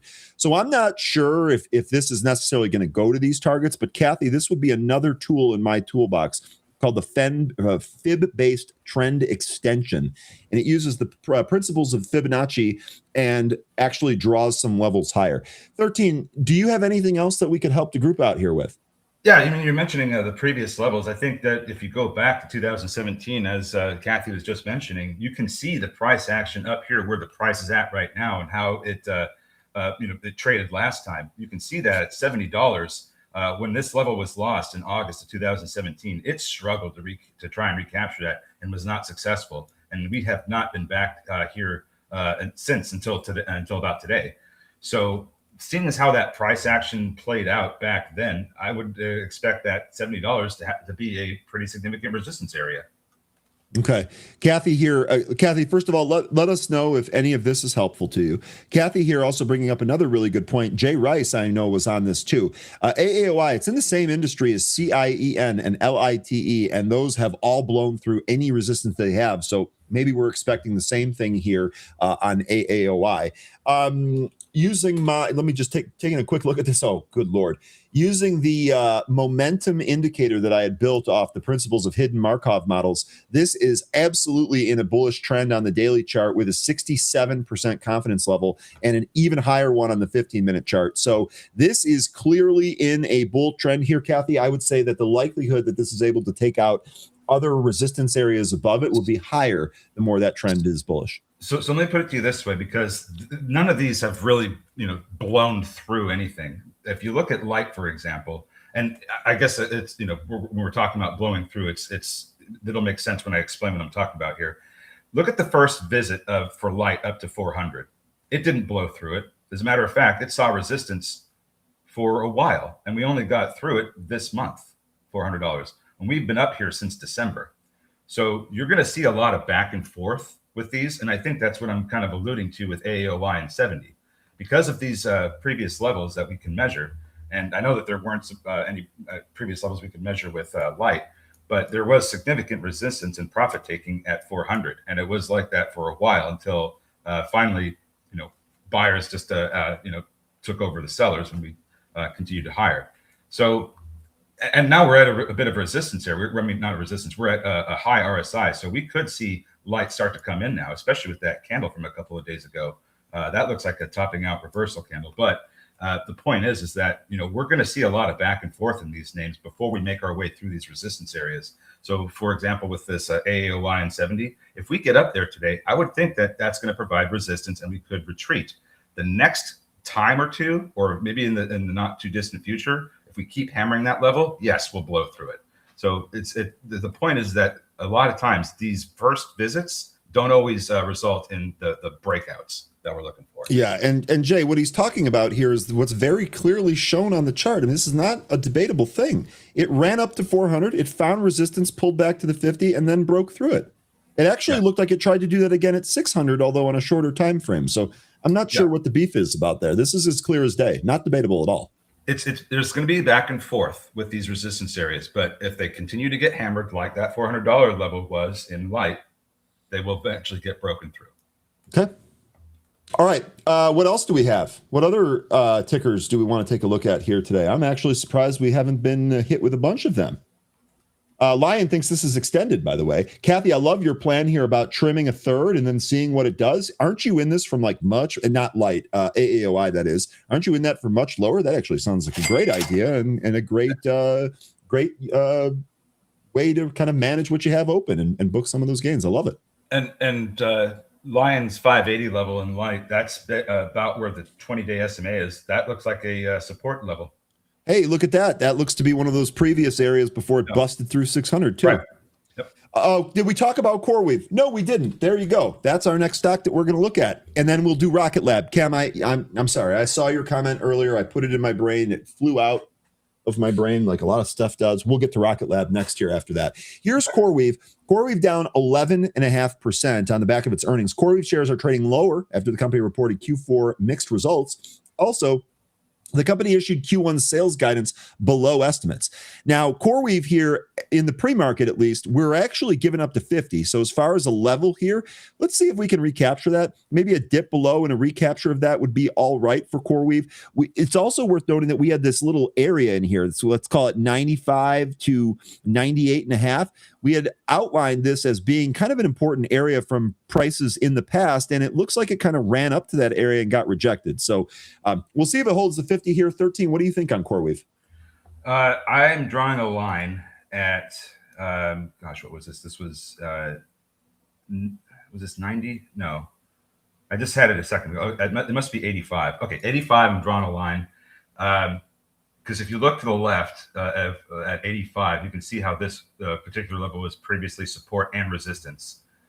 So I'm thinking that's going to kick in again here after we open. We may get some support from the $85 level and try to trade back up to the 50. Now, if the 50 rejects, then we could lose 85 as well. But I'm looking at this chart. I'm seeing that 85. I mean, go look back at August 2025, last year. 85 was the support area. And then we reversed and went higher. And then when we lost 85 in November last year, we struggled to recapture it and couldn't do it until January of this year. Mm-hmm. So I'm thinking 85 is going to be is going to come into play, and we might actually we're getting it right now. Actually, we're down at 85 now. So we'll see if this holds up. Okay, good stuff on CoreWeave. Izzy, we kind of talked about Rocket a little bit, but we could actually. Oh no, Rocket Lab. Cam, it almost happened again. Look at that, dude.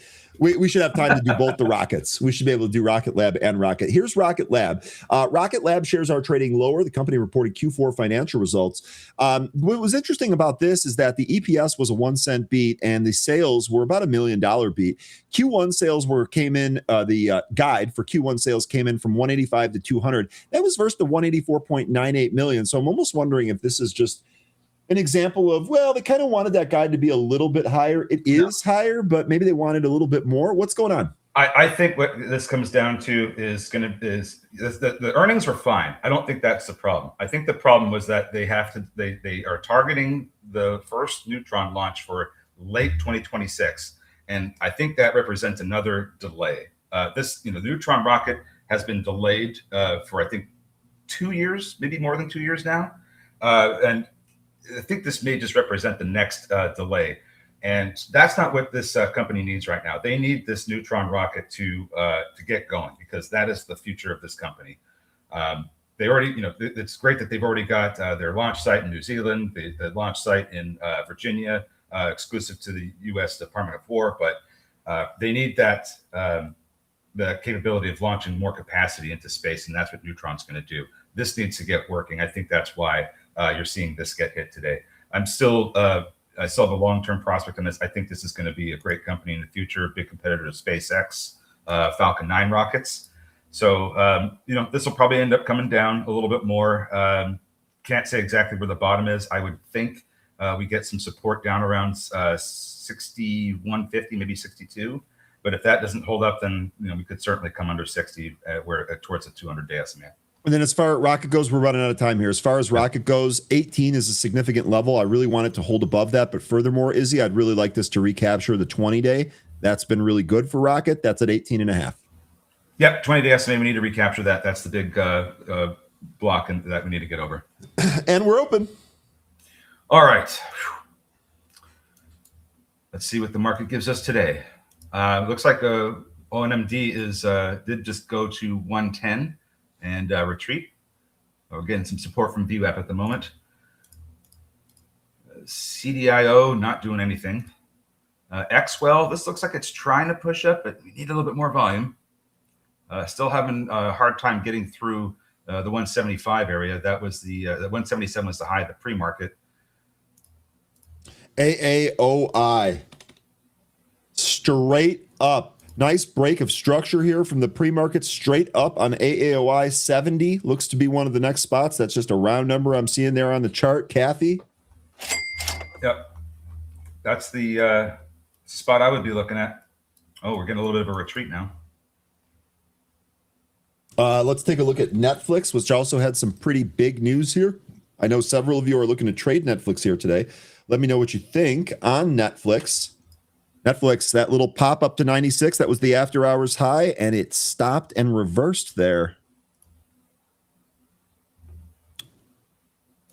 Market popped out of the open and immediately started selling. Lion, you're mentioned to be careful there. Well heated. Yeah. Apple's down here. Tesla's down here. Goldman Sachs is down here.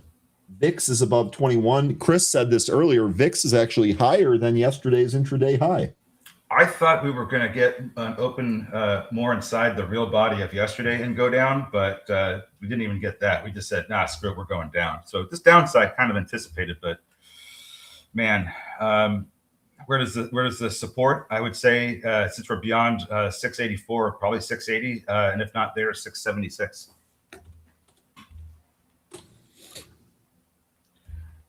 Okay. So I just did one trade in XWell out of the gate there. Okay, nice job. This, from the open up to where the resistance was around 175, just a little quick 15-cent trade. And now it's right through that. There's 180. I should have probably stayed in there. I'll tell you what, though, a little scalp to start the day. Don't mind it at all, 13. But that's okay. So this trend, there's a bit of a trend line here. I'm taking it from the after hours highs through the pre-market highs, and we just broke through that, but we're trading currently underneath that. Now we're over it. Do you see the trend line I'm talking about? I think so. I think that's going to be this right here to right here there. And then above. Yep. So we haven't been able to close above that yet. Interessante. All right. Looks like block is trying to push higher to open beneath this sideways consolidation from the pre-market, trying to get through it, not happening just yet. ONMD still struggling with that 110. I guess it did pop over to 111, but still having a hard time closing over that level here. RXT down 12%.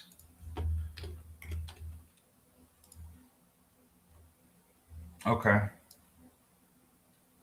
AAOI 74. Kathy, how good of a Friday is this for you?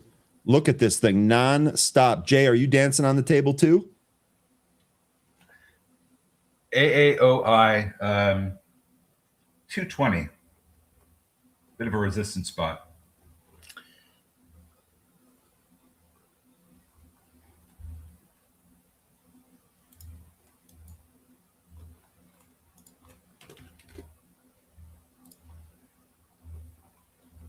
And does AAOI hold up here?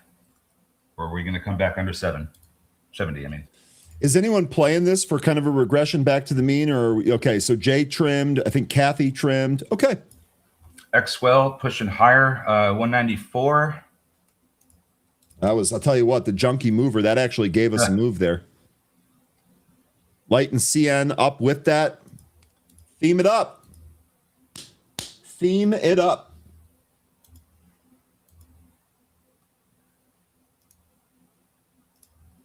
And what else? Theme it up, folks. Okay, Netflix still pulling. Here, let me bring Netflix up.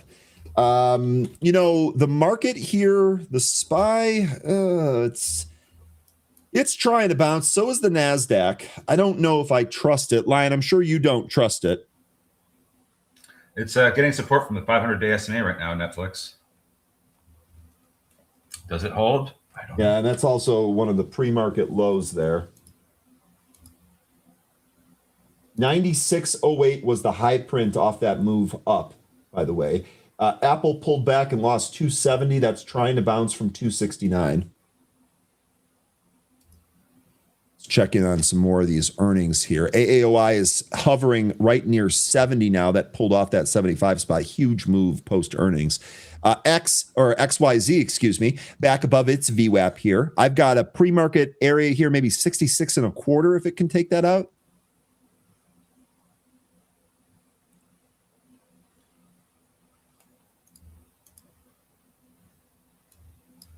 And I'm just looking around for anything else. Oh, Ryan went away. And he's back? Yeah, I'm back. It like said that it was trying to reconnect and it looked like everything was working. It's so weird. So weird. AAOI up another 3 points, right? Boy, that thing is all over the place here today. Came back in after hitting 74.85, found support at the VWAP, trying to push back up to there. This is in the resistance area. Dell looks like 144 stopped Dell earlier here today. ONMD might be rolling over. It just lost VWAP coming down into a support area at $1. Got it. XWell over 2.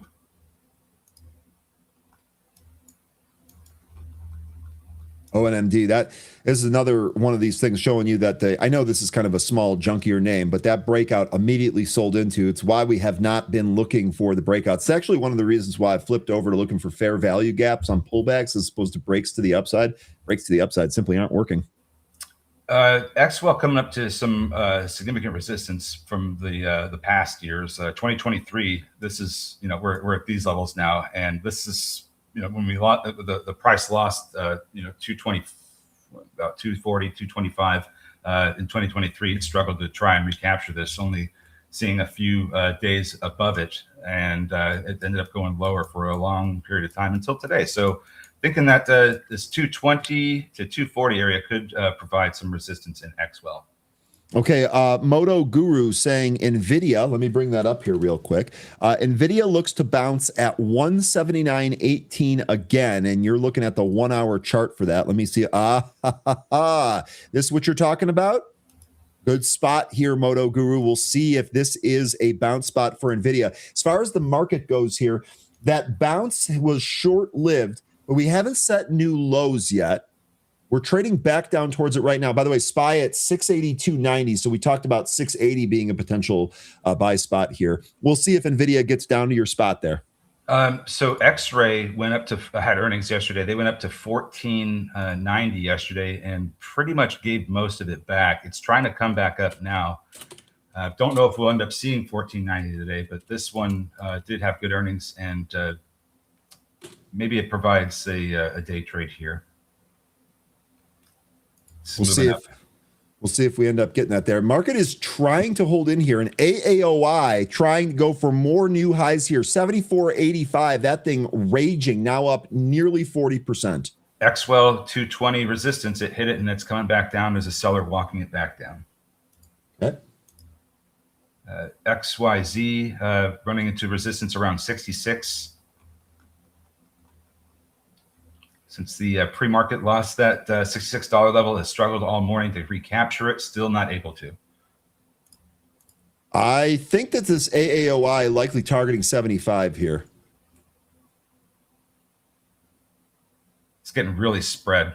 I mean, these spreads are like, 50 to 25 to 50 cents. ONMD trying again for 110. XWell really came back in after hitting 220. Here's Dell. This also took another leg higher here above the pre-market highs. Dell had some incredible earnings and guidance. This could have legs. This could have legs. This already moved here out of the pre-market. Let's see. NASDAQ bounce continuing. Okay, here, let me actually bring up the SPY chart. We'll take a look at this. Now, this SPY bounce running into a resistance level. Here, this is what I'm looking at on the other chart here. Look at this. So that first bounce in the pre-market, we basically bounced in the regular session from about the same area. We'll see if we can get back. Nope. Now, we're going to let this one figure it out here in this 5-minute candle. It actually looked like it was going to try and continue. The NASDAQ, however, if we take a look at the Qs, that did actually trade above that pre-market high, but this is stopping here a little bit too. So we'll see if this bounce continues. 683 and a quarter on SPY.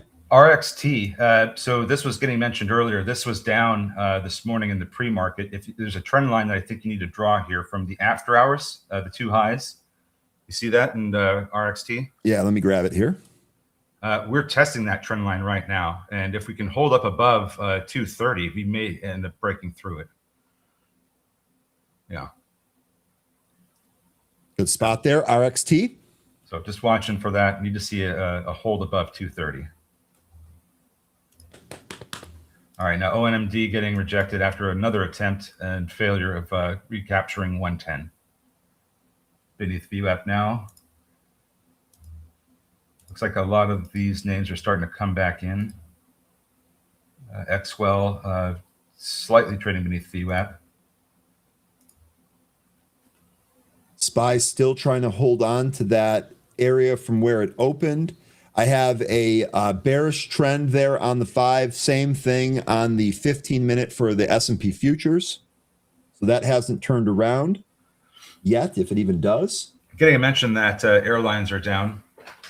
I think if that, what it could end up being, and I'm just speculating here, because of the U.S.-Iran tensions, of course, that's going to increase the prices for oil and aviation fuel. It also might result in fewer flights in the region. So I think it's a combination of those two things. There's also the issue of what might happen to aviation fuel prices if the Benicia refinery, the Valero refinery outside of San Francisco shuts down, which is supposed to this year in April. That's going to create it should create a massive spike in aviation fuel as well, since that's a major refiner of it in the United States. Okay. So just a few of those things would be what I'd be thinking of. I don't know the exact reason it's going down. By the way, X-ray continuing to push higher. Let's go. This back over 14 now, running into resistance at 1410. There's a seller in the way. And this had earnings yesterday. 1450 seemed to be the area that stopped it. Here's a quick peek at those earnings. EPS missed by a penny, but sales beat here by about 40 million. And I think that they also had a good guide, right? 140 to 150 versus the 150 estimate. The sales guide here was 3.5 to 3.6 versus 3.65. So no, this estimate was in line, if anything, a little bit under. We did have maintains and some defenses here. Evercore with a 15 price target, Baird with a 14. So we're basically right there. Yeah, day trader said they're shutting that down in April. Now I understand that they've already begun to wind it down, but it's shutting down in April completely. Dr. Manred, it's good to see you again. How you been? How you Morning, been, doctor. buddy? The doctor. I love it. By the way, that bounce, SPY, new lows here, 681. Watch that 680 area there on SPY. We'll see if that gets any type of support early on. NASDAQ also looks like that might cough up its double bottom, its intraday double bottom here. See where we're at on Qs. Yep, indeed. Cough that up.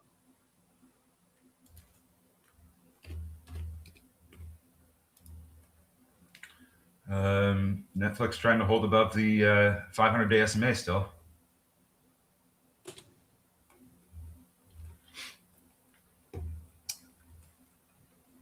I don't know if you ended up reading my my whole thought on Netflix that I texted you. I'm sorry, I did not. Okay. I went to sleep really early yesterday. No problem. We can talk about it later. I'm just not sure. Maybe not today. I might be tied up this afternoon. And by maybe, I mean for sure. But it'll have to be later tonight. Day trader, it's not shut down yet. It closes completely in April. Amazon pre-market lows, Apple new intraday lows, Netflix held 90 on the pullback. Do we still think that we have given what the market's doing, what it's doing here? Actually, just as I said that, it looks like it's trying to hold. I don't know if I trust it yet. But anyway, where I was going to go with that is, do we still think 100 is a reasonable target for Netflix given the market weakness here today? Lion, I'm up on my Netflix leap. Yeah, I actually, you might not have been here. I had given out a registering earlier when we first started talking about the Netflix news. Anyone that bought the dip, you guys rewarded here today, even with the pullback from that impulse move, still up nicely here today. So that's really good stuff. Thinking about it, he's not here today. Damn. RXT, we did get a pullback from that trend line. We didn't quite touch it, but we got pretty close. We're getting support from the VWAP, and if we get enough volume to go through here, we might see 250, where there's a large seller in the way, preventing upside if the volume isn't big enough. But we'll see if I can break through this trend line here with that movement. Okay, the market is trying to put in a bounce here. Does not feel trustworthy yet, although the 15-minute ES trend seems to be choppy, and the 5-minute trend, the 5-minute trend seems to be bearish. I'm actually going to change this to a 1-minute window, see if I get a better read on it. CDIO not having too bad of a move here. Got through. Here, let me bring it up. It's trying to push through the after hours and pre-market consolidation level from about 685 to, I guess we can peg it 750, 755. This is actually, you were right here on the VWAP cross. Yeah. 7 up next. You ever play that game in school? Heads up. 7 up. Yep. Yeah, I'm glad I'm not the only one with the nostalgic vibes right there. Glad I'm not the only one. Bitcoin. By the way, we've talked about Bitcoin often being a risk on versus risk off indicator. Bitcoin got sacked earlier. Actually looks like new lows might be coming here.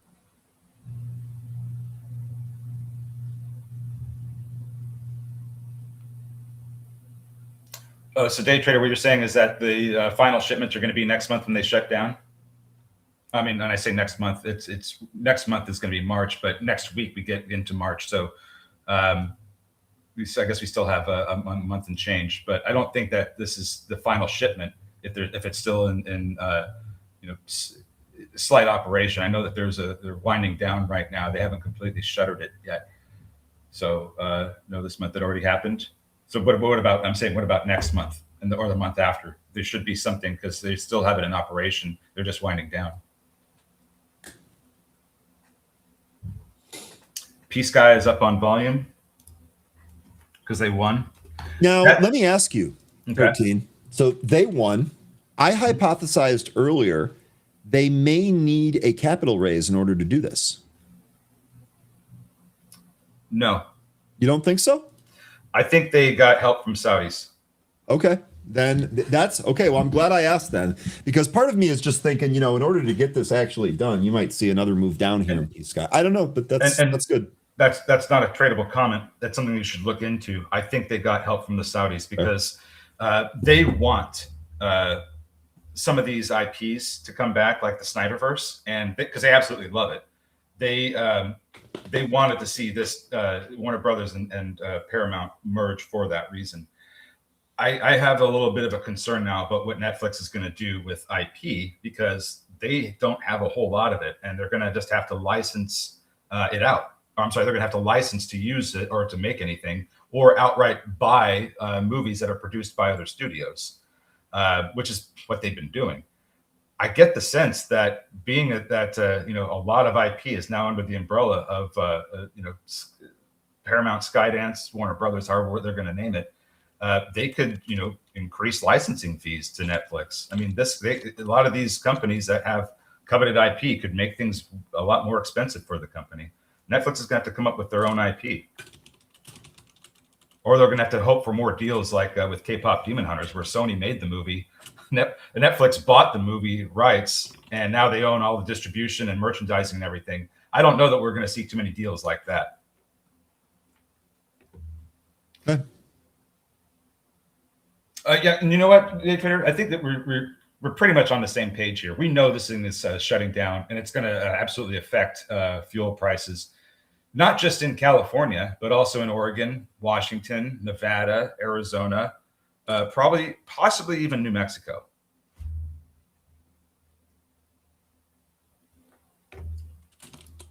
All right. Anyway,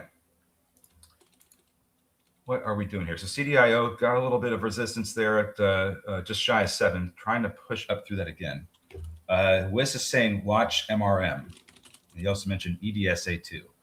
Okay, 13, real quick here, breaking news, if you will. Sure. Unfortunately, Anne-Marie's got a commitment and not going to be able to make it here today. Would you be able to go an extra half hour if we cannot move up Sandy? Sure, but I won't be talking options. Okay, there's your thanks for giving us the disclaimer. That's okay. Appreciate you. So, Felicia, here's the problem. I think that there already is a planned pipeline that goes to the west, but it's not going to California. California has very unusually strict requirements for the type of fuel that they use in California. And the problem is that it even if we were to refine out here, it doesn't meet their standards, so they wouldn't use it or allow it anyway. They unfortunately have to import the type of fuel that they need. You can go ahead and do that line. That's fine.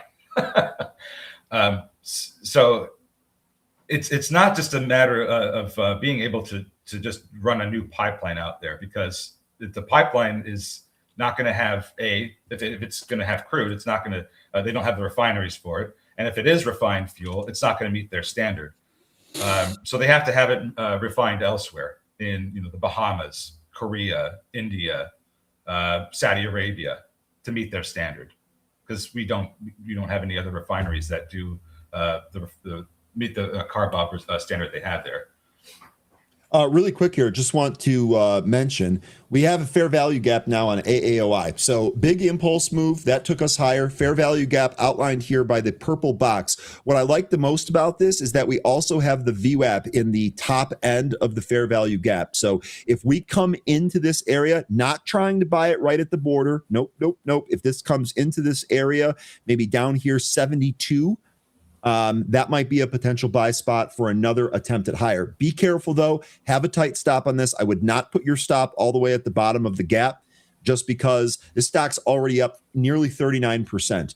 So if you're trying to make a quick trade here, I see a potential entry area. If it comes to pass, I would probably have my stop a little bit closer to 70. So entry there, 72-ish, stop around 70. We'll see here if AAOI gives us a fair value gap trade. Yeah, I remember that too, because I used to live in California. But it because of the mountainous terrain that we have in that state, it's not going to allow air to freely move all the smog and whatnot out of the region. So like when you have like some of these oil and gas states that don't have these mountains, they can that smog moves away pretty easily. Not so much the case in California. You pretty much trap all the crap that gets thrown in the air. So I can understand why they would go with that standard, and they're trying to make a transition to clean energy more vigorously than other states. But there's a lot of drawbacks to that too, and I don't think the state's completely ready to make the transition to full electric like Newsom's trying to push. All right, got a big pull in block that came down underneath the open. What else looks good? CDIO. This is a slow mover, but it's still pushing up higher. AAOI, we did come into VWAP there. Retro, Boise and Salt Lake don't have near the population that California does, that has caused, and the traffic that has caused so much smog. Even though that they are more mountainous, I understand that, but it's just that the amount of volume of smog that's being sent up in those states is not even anywhere close to what California pumps out. How about PayPal? It's a mystery to me why I didn't see back to 40. PayPal probably sees resistance at 50. The last time I was looking at it, I think that's what I was looking at there. So we did get over the 20-day SMA. It's still trying to fill that gap from February 2nd to 3rd. I think that we see some resistance at 50, maybe a little bit higher, around 52. But I think that's what could happen here. We probably end up filling this gap, and then I don't know. We might see a bit of a retreat. That's kind of what I'm looking for here. Hey, how about it, Sydney? Lots of people in India. Sydney, it's good to see you again. There's a blast from the past. Sydney, I don't think you were here, but I shouted out your TDW trade from way back in the day, a couple of days ago when we had some news on that. Good to see you, Sid. AAOI trying to hold up at its VWAP here. That formation looks like it should go higher. But like I said earlier, there's resistance levels up here, and it's pretty extended. We shall see. X-ray, this continuing to push higher, still looking for that after hours high of 1490. Not sure if we'll end up getting there. It's been a slow mover, but this is a great sign. Great to see that movement. Okay. All right, let's see if AAOI can find some support in here and then maybe give us a trade. Again, I would be, if you take this one, considering the stock is up 30+%, I would definitely have a tight stop on this. Do not overextend yourself on this trade if you take it. None of these setups are guarantees. None of them. Yep. None of them. Above VWAP at 110. I still have it under 110 right now, Wes. It's above VWAP, yes, but it's trying to hit that wall at 110 right now, and I still see sellers in the way from 110 going all the way up into the 130s. Kind of have to get a bigger, like a more volume expansion here, and it's Lion. Sorry, no. I thought you were done. I was trying to wait until you were done. So. Here we are at 110 again with ONMD. Lion here saying he's going long Lilly. Lion, what kind of trade plan do you have going here for Lilly? Do you like that it's really kind of holding the 65 EMA? Are you looking for a move back up towards 1100? What's the thought here on Lilly? Is it just consolidated enough? What's going on there? Go to a weekly chart. You got it. Getting support from the 20-week SMA. You know what? Let me go to my other chart here real quick, and I can show you those SMAs. I just have the EMAs on those 13, so let me go to another one here. Lilly. Yeah. I mean, I particularly like the consolidation here. We've been holding above 1,000 for, gosh, what is this? This is the third month we've held above 1,000. It seems pretty good to me. Like we could push higher, going forward. It just looks like we've started to put in a bit of a megaphone pattern on the monthly chart. Maybe even if you want to include the weekly. But I like the fact that we're holding above the 20-week SMA. So, let's see if we can capture 1050. Let me ask you, what do you think about a possible VWAP recapture here at 152? At 152? Sorry, 1,052. I'm sorry. 1052 is what I have the 50-day simple moving average as. Does it look more bullish to you if we recapture that? Oh, okay. I guess I was understand what you're saying because you said VWAP. So you're looking at a recapture of the 50-day SMA. Yeah, sorry, didn't I say 50? 50, what is, 50-day SMA. Yeah, okay, let me look at the daily chart here. Well, we got to get back over the 20 first. I see what you're talking about. Okay, so that's that 1050 area has kind of been providing the majority of the resistance as of late. Mm-hmm. So yeah, I think that's we're gonna have to hold above that for several days. Because look, if you look at since we lost that, we have not seen multiple closes above that moving average. You have one day on the 4th of February where we were above it. The next day we were down. Next day we're above it. Next day we're down. We haven't consistently been able to close above the 50-day SMA at around 1050. So yeah, I'd agree with you. That's what I mean. It kind of looks like it's like stopping this, compressing it. And I'm wondering here if maybe we have a change in character if we're able to get above that 50 and then maybe challenge some of those $1,100 highs. Well, if we do get 1150, I still see a bit of trouble around the 1075 area.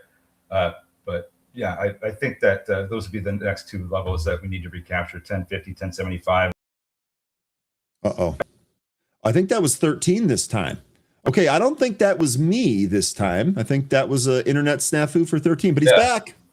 I mean, you were up and everything. I didn't have any other problems. That was a restream issue. Okay, well, we deal with those too. Lily calls 1050 expire March 20. Okay, so there you go. By March 20th, we should be over 1050 according to those options. Okay. Let's flip back to the main chart here. I'm actually going to go back to an intraday here. Lily actually looking pretty good. Ryan ONMD. We did blast up to 117. We're coming back in. Okay, so now that we've moved through that 110 area, if we do get weakness here, we're going to want to see that 110 hold up as support.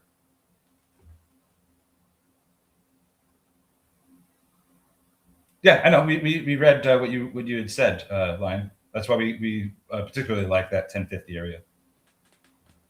Well, we like it because of what the chart says, but looks like Lion's trade really lines up with it. So exactly. Yep.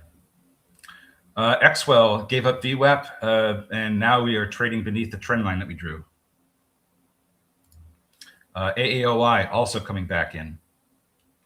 Oh, let's go to that. So here's the other thing with these. When the gap is huge like this, harken back to what Mark was just saying earlier this morning. You don't necessarily need to catch a point. So you can see that on this first 5-minute candle, we stopped at the VWAP, but the next 5-minute candle ended up breaking the VWAP. Now we're what? I would say about a third of the way through the fair value gap. So maybe this still does turn around. Mark was saying earlier that instead of trying to like catch the falling knife and pick the bottom, waiting for it to confirm that it's done bottoming actually might give you a better win percentage. And so we could adapt that exact same thing here for AAOI. To me, this still looks heavy. Despite being in the gap and now beneath the VWAP, it still looks like the selling pressure is ruling the day. Now, could that stop here?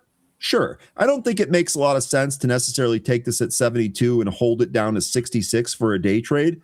But instead, because this gap is so big, we might wait for this to kind of turn around. That way we can get a much tighter entry and a much tighter stop on it. So we'll see here. AAOI, this is actually right by its 9 EMA right now. So maybe it turns around right here. I also have the 15 EMA at 69 exactly. So ONMD, so just after we had mentioned it, we wanted to see that 110 area hold up. We went right down to that area and bounced. We're still trying to push through 117, but we tested that 110 area pretty quick. Now we just need to see if it holds up. Yeah, Jay, I love this here. You have to trim rips. This is why I was asking you and Kathy about AAOI initially here when it was getting that extremely big impulse move, because I completely agree. You have to trim rips. AMD is a really good example of that. Gave it all back after the meta deal. But there was an earnings report earlier this week that we saw did the same thing. I can't remember what it is, though. Look at so when it comes to AAOI, look where the price is at right now, and look at the first impulse candle we got. The close was 70.21, and this current candle we have right now, we're trying to hold above that level. So if we reverse here, that first candle, that the close of the first candle was providing some support. Sell rips, buy dips. Yeah, that's the name of the game. Indeed, that's what we try to do. Good stuff for you, Izzy. Market actually looks like so we just talked about this whole thing of maybe kind of waiting for a bounce to confirm and then having your risk management take over to tell you where the stops are. So does it kind of look like the SPY held 682 and a half here? Looks like this is trying to turn around. We actually are above VWAP here. I am getting some signals to enter on this, although I'm not in SPY at all right here, just kind of waiting it out. Not sure I trust it. But anyway, looks like we're putting in a bit of a bounce. Little concerned about not being able to recapture 684. That was another level that had stood out for a long time, 13. That's the level I continuously bark about when we're up here. But if we lose it, then I go down to 680. So we'll see if this 684 holds up. And if it doesn't, you know where I'm headed. Okay, and, 680. We talked about that at the outset too. And keep an eye on that 20-week SMA. We have not seen a weekly close beneath that since we recaptured it back in, I think it was May. May last year. All right. And Jay here was saying, watch NVIDIA. That will be key. Well, NVIDIA doing something similar to the SPY here, looking like it's trying to put in a significant or worthwhile, maybe we should say, bounce. Here we go with ONMD looking for 120, seller on the way there. We got that support from the 110 when it came back to test it. That was great. Now we need to get through 120. X-ray here, this is actually holding up quite nicely around 1450. AAOI may be trying to bounce here. I would put 72.16 as a mile marker there to see if that bounce is going to continue. A recapture of the VWAP probably takes us to the top end of the gap here. That would just be my guess.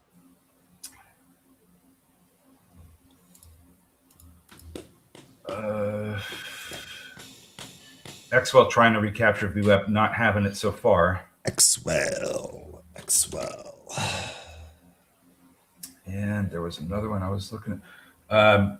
We were getting asked, I think, about some other names here. I thought I noticed one. Oh, no, Retro was just mentioning that Rocket gave back all its gains. Rocket is an RKT or Rocket Lab as an RKLB? RKT. RKT, let's take a look at that. Did you have any thoughts on the mortgage rate, dropping below 6%?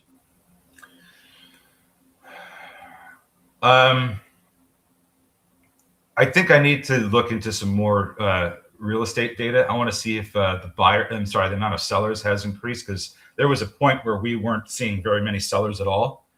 I want to see if that's changed. I'm sorry, 13 AAOI. So if you did take this, we're now up almost 2 points off of that. This is absolutely a trim zone. Grats if you took that. I'm actually going to trim some of mine right here at 73. Nice move. Okay, stop at break even. Impossible to lose. Giddy up. Nice move at ONMD. 126, but we reversed after we hit that level. We're now back under 120. That was probably a trim spot there. AAOI, please break above this gap so I can do a victory lap on my chart formation indicator and trade, please. Just do it. We're above the gap. Give me one more push here.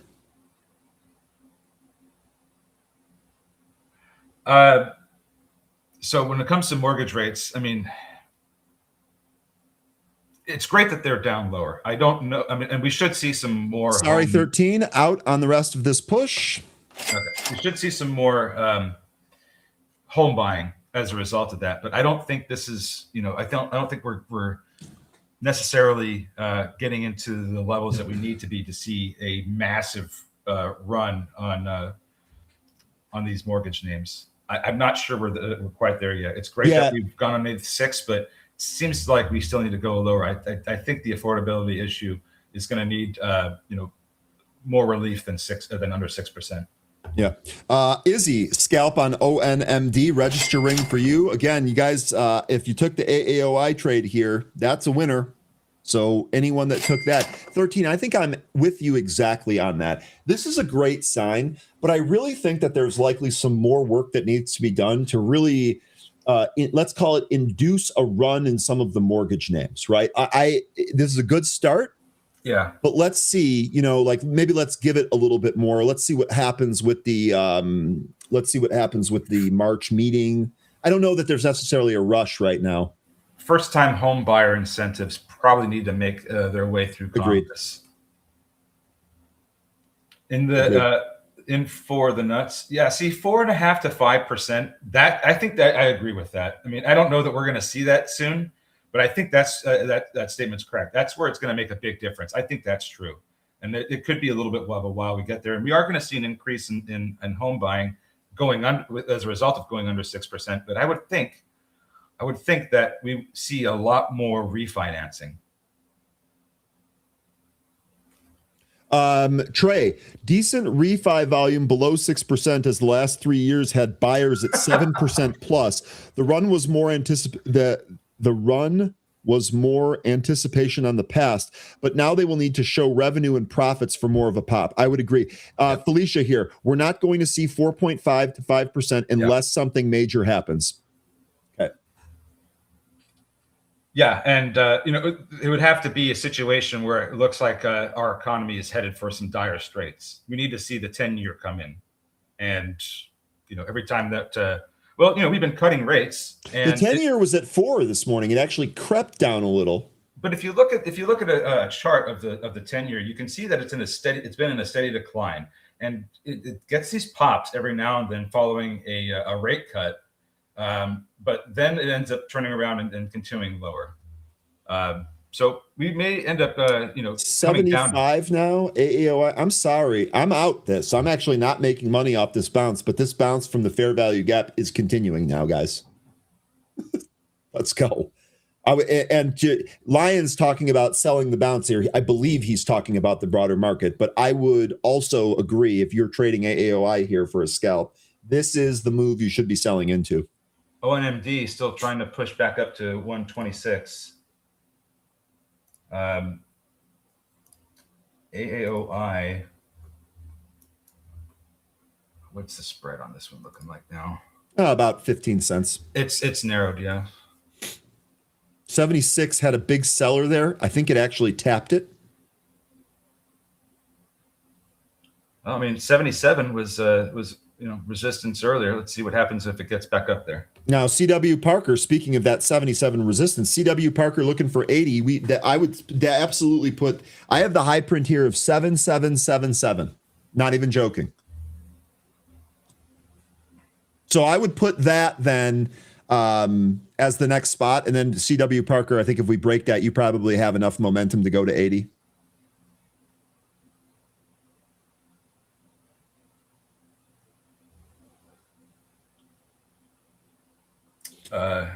Selling any pop in what line?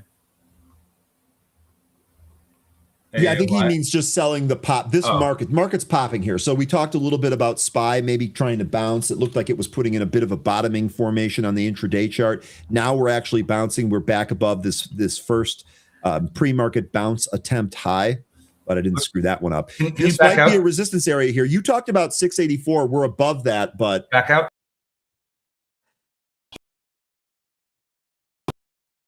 I didn't do that. Just to be clear here, I'm actually trying to back out. I didn't do it. Look where we're at. Okay.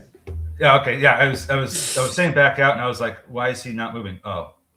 So yeah, if you back out, you can see that there's a previous all-time high of 685.54. That was support yesterday and in the after hours and in the pre-market, but we lost that at about 7:40 this morning, and we have not been able to recapture it. We're coming back up. So this is a resistance area that we need to recapture. Otherwise, we could end up turning around and coming back in on the SPY. So this previous all-time high, this was put in this was actually back in October, before we had that high that took us to the top of the market before the institutional selling happened. So big support and resistance area. ONMD, did you guys get more on that? This AAOI, by the way, looks like 76 is stopping it, at least for right now. Yep, AAOI now 130. Oh my. Here's my next levels that I have for ONMD, since we're getting into all these from previous trading. Beautiful. 144, 150, and 170. That's the next upside levels I have for resistance. I have them going all the way up into the threes, but that's what I've got for now. Beyond 170, I have 195 and 220. I don't know that we'll get up there though.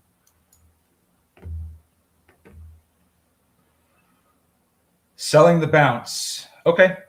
In the broader market, light ripping, memory names all green. You know what? We haven't even looked at the memory names here today.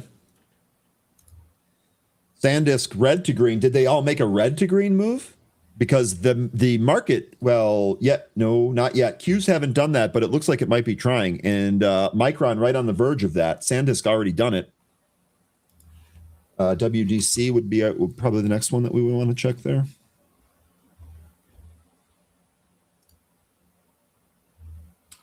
And so let me just look at some of these other names here. Because I'm just wondering, is this going to put the semi trade back on? I mean, now that we've gone through NVIDIA earnings. Interesting little Michael Burry comment here about Chinese technology stocks. Did you catch that? This was way early this morning. Yes. So I actually had a news story about that here today. Oh. Would I buy HIMS at 14? I wouldn't buy HIMS with Lions money. I think I see the joke that he's making there. 13, would I buy at 14? Joke aside, I'll answer the question either way. Let's see here. Look at the chart.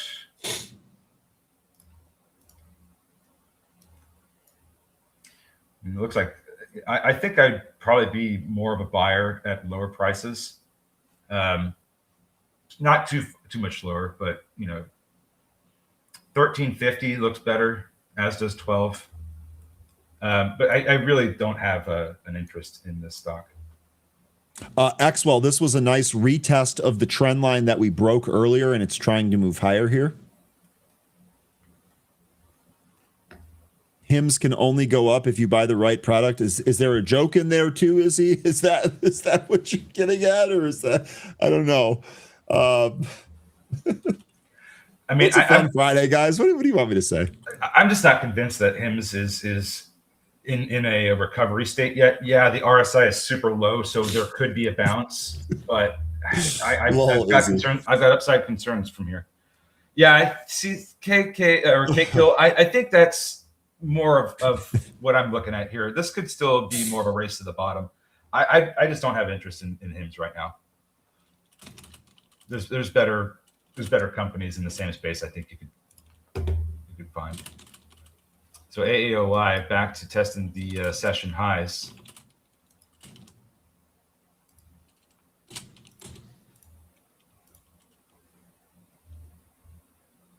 And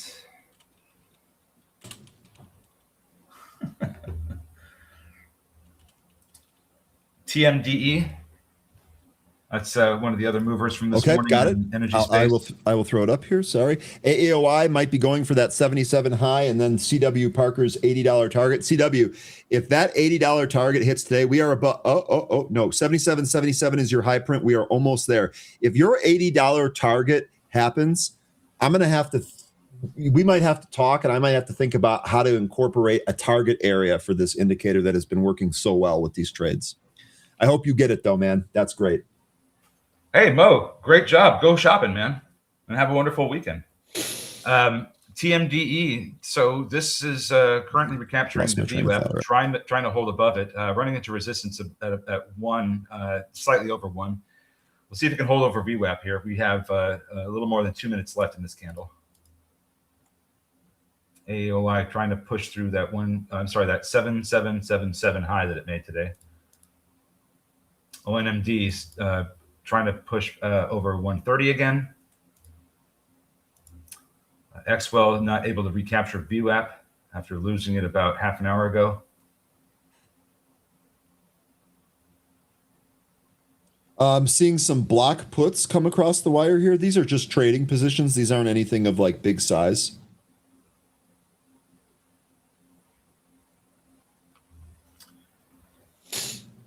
Decent day here so far. By the way, that AAOI move stopped at the day high there, up about 77. Not all hymns are equals. You got that right. You got that right, brother. I not seeing anything I'm looking to jump into at the moment. Yeah, I don't see anything great here for entry either. Big slowdown in a lot of names here. Light. This one, continuing higher. Got through 700. That whole theme has been strong. And we're coming up to some resistance here from past trading days. So is this on light that you're talking about? Okay. Yeah. So if you look at a smaller time frame, I've got a 5. Is that all right? Yeah. Okay. And 13. BRB 1 sec. I'm sorry, man. I had a lot to drink. No problem. So yeah, we're coming up to some resistance. You see this a little bit of consolidation here, some support from the past, like a couple of days ago, the after hours lows at 7:15. That might provide some resistance here. If it gets through that, there's some consolidation, and from the pre-market yesterday, that could provide some resistance around 7:30, 7:35. So just some levels to keep an eye on here if you're looking to trim. Those areas might provide resistance.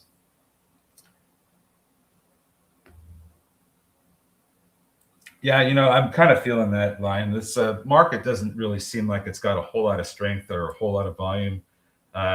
We haven't seen a return of that volume following the Lunar New Year yet. We haven't seen a return of that volume following NVDA earnings yet.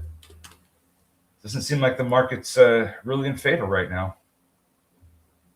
We are down. Actually, we were down at NVIDIA came down to some of the lows from earlier this month on the 17th.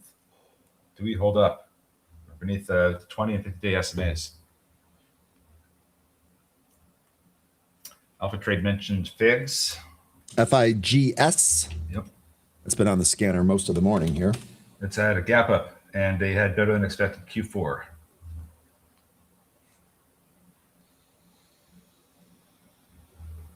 And it has run up to some resistance. It could even go up to 16, where there's even thicker resistance. But it's kind of retreated off the highs it already put in.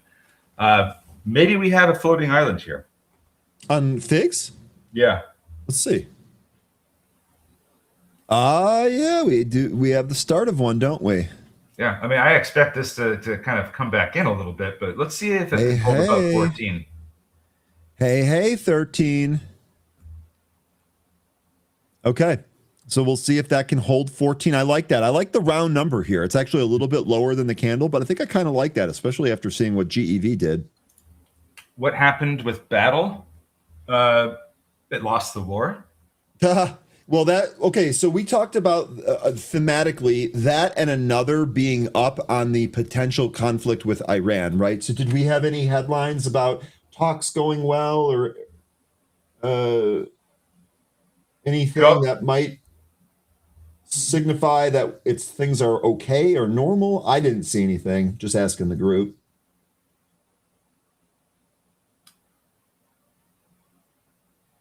Yeah, I'm just looking. I don't see it. Headlines. Mo, take care of yourself, man. Peace and profit. I can get on board with that anytime, Mo. Have a great weekend. You know what I would say? If you're trading Battalion Oil here, this is just one of those like smaller, junkier oil names. Let's take a look at some of the bigger oil stalwarts here and see if we see something similar. So yeah, so ConocoPhillips, this popped up towards 113, shed back about $2 of its gain. No, that was earlier this morning. What? About Venezuela suspending 19 oil and gas production sharing contracts signed under Maduro. I don't think that's what. I don't either. CVX, this too, higher, 187, backed off 3 points. Let's take a look at XOM, or ZOM, as one of our happy hour members likes to call it, which is amusing. All of these charts look similar. So when I go back to Battle, to answer your question about what happened, it sure looks to me like this is moving in unison with the rest of the oil market. And it seems like maybe it was up on Iran fears and maybe they're just not sure that where that's going to go here. This doesn't look totally abnormal. I think the velocity of this move, just because it's a smaller stock, might feel a little bit worse than some of those bigger names, but otherwise it looks fairly normal to me. We're also kind of trading in a range. Look at where Chevron on a daily chart. Look at where Chevron kind of went up to and then retreated. This is an area where we have no closes, but we've got plenty of prints. Just a lot of rejection in this 186 area. This 186 handle has been providing resistance all month. AAOI banged against that intraday high again. That area seems to be stopping it.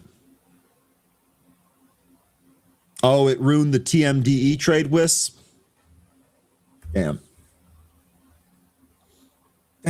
Here, is this it? No. I think that, but that'll work too. Come on, man. That's what I was looking for. 13, I got to get this one playing again. Baby, she's flying, man. Hey, you could have done that with AAOI. I know. You know what? I just got to get quicker. I got to get quicker on that. But guys, folks, I shouldn't say guys and gals, folks. I told you we were going to have a good Friday here ahead of the weekend. ONMD 140 is the new high. This one keeps climbing. It's not a wild mover like some of these other ones, but it's slowly climbing. Okay, so several to look at here. I got to look at Cord, ENSC, BYND, and Amazon. Can I stay on the small chart for this? Okay.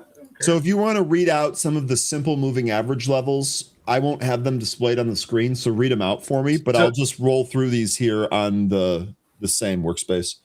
So Cord is a 2x inverse ETF. So, I mean, for that, just to direct you to CoreWeave if you want to know if that's going to give you more upside or not. This did recapture the 20-day SMA. Maybe we see it $20. I mean, I don't know. You'd have to just defer to the CoreWeave chart for that. BYND, buyers regaining control. I don't think the buyers are ever in control of Beyond Meat. I'll push back on that respectfully, of course. Maybe today, but this 83-cent fake food stock. I would say wake me up when this meaningfully closes over the 50-day SMA and holds above it. This thing just is continuing to get suppressed by the 50-day SMA. Yeah, we had one move through it in October. That was only lasted about a week, and we were right back underneath the 50-day SMA. So once we start, meaningfully close above the 50-day SMA again, I think that we can. Really quickly here, AAOI took out the 77 intraday high and printed 77.95 as the high. It immediately backed off a little bit, but it's not breaking down. So new highs now on AAOI. And looking at the weekly chart here in Beyond Meat, there is no universe in which buyers have control. This thing is a dog, and it looks like it's going to zero. Maybe it doesn't, but it looks that way. I don't mean to. I'm sorry. This is something. I don't like this stock. This is like the Packers, and I'm like Ben Johnson. I don't like that team. No, me and Matt LaFleur don't talk. No, that's how I am with Beyond Meat. I love 13 though. Beyond Meat on a weekly chart, you also have this 20-day SMA, which I think if we do end up getting there, it's just going to suppress you at $1. And I'm looking at this this weekly chart, and you even have a 50-week SMA that is just absolutely raising hell for this stock. Every time it gets up to the 50-week SMA and prints over it, that same week it comes right back in. I need to see more out of this. This still looks like it could end up going lower. AAOI. Baby, she's flying, man. There you go. There you go. All right, we realigned the universe. Well, Philip Seymour Hoffman is just awesome. So. Mm-hmm. Here we go. Good run when it hits a new high and they're a 16% short interest. The shorts tend to panic. Fairchild. Oh, Fairchild. I miss you, Fairchild. Welcome back. Good morning. Oh, man. Friday's just a good mood. It's hard to hard to not be in a good mood. Netflix going out said, can't believe this isn't just roaring back up. I think they needed the IP. I think you know what? I'm gonna take a different position on that. I think we had kind of a schizo market today. I think we had a lot of weakness early. I think there are a lot of folks out there like Lion who don't trust the midday strength that we're seeing here. You already had Netflix trade up 10+%. It's currently holding at 8.5%. To me, with this deal overhang and all of this being resolved, I don't know that you would see a straight shot right there. I wouldn't be surprised if this maybe drifted up over the next couple of sessions. Feels like maybe some folks are still digesting all of this. Well, so here's the thing. We got news of this. I think this was back in like the first week of December. We're back up at that price. So I think that we have seen a retracement back up to the the pre deal. Now maybe I think December is when they said that was going to happen, or the deal was on, because that's when we really started to get a big acceleration to the downside, and we just had nothing but red candles until yesterday. And it's great that they have a ton of cash, but they don't have IP. And when you read my my wall of text I sent to you, that maybe I should just do that now. Maybe. Well, I mean, I feel behind it, and to be honest with you, I mean, this is more my fault than anything. You sent this to me at 9:52 p.m. That's like a normal time. I just happen to be asleep because I just happen to be asleep. So. Oh, rumor. Okay, but thank you, Joe. But I think we got clarity in December, right? And I think you're right that we got a rumor, which if that's the case, then that would mark that if you look at the week of the 20th of October, that was a big drop down. So you might be right about that. And then we didn't get clarity until I think December. So 13. So I'm reading this now, and this wasn't even that bad. It's just for a text message. I guess it's pretty bad. Basically, the premise here is that you're thinking that the really good IP that gets butts in the seats for Netflix is not stuff that they make, but rather stuff that they buy. Well, yes, that's one aspect of it. Yeah. And it's a streaming service, so it's when you say butts and seats, I get you mean like theaters, but this isn't really a theater business. Well, I mean I mean anyone watching the Netflix, whether it be your couch or on a phone on the train, I don't give a damn. I'm just saying. Well, I think it makes it makes a difference because there's a whole bunch of other industries at play that are not going to be in play with Netflix. So theaters, for example, they're not going to get their cut from Netflix. So this could be, I think this deal maybe works out better for AMC because Netflix would have just made movies and streamed them, the vast majority of them. Maybe they would have had, theater releases here and there, but they're going to be sending it to their streaming platform. It's not going to get people in theaters like I think this Warner Brothers and Paramount deal is. But that's not the point I was going to make with this. I think the point is that Netflix could be facing higher costs to license that IP or to buy, produced feature films. And I'm going to throw the. I had a story here, 13. You might just want to read this over. I reported on this morning. I just threw the link in the chat. This is basically Sean Fennessy on a recent podcast here said that. There was no good outcome for the sale. The history of Hollywood studio mergers and acquisitions is littered with creative roadkill. I almost wonder if you read through this, if you would see some things that you agree with here. He basically goes back and talks about some of these previous deals, like the one with Fox and Disney, and how it didn't really lead to anything. And this was basically hypothesizing, was this the worst Hollywood deal of all time? Well, the thing is that when you look at other companies like Disney, they've got great IP and they absolutely squandered it. Now, Netflix is guilty of doing that too. Look at Witcher. Yeah, that's true. So, and I could name other stuff that they've adapted that were very popular and they just weren't as well received when they became like a live action on Netflix. And you know what's crazy about The Witcher, now that I'm thinking about it? I loved season 1, and season 2 I was like, like it didn't really do anything for me. Nope. AAOI 79.50. Where's Parker? He's gonna get his 80. That's awesome that we're right there.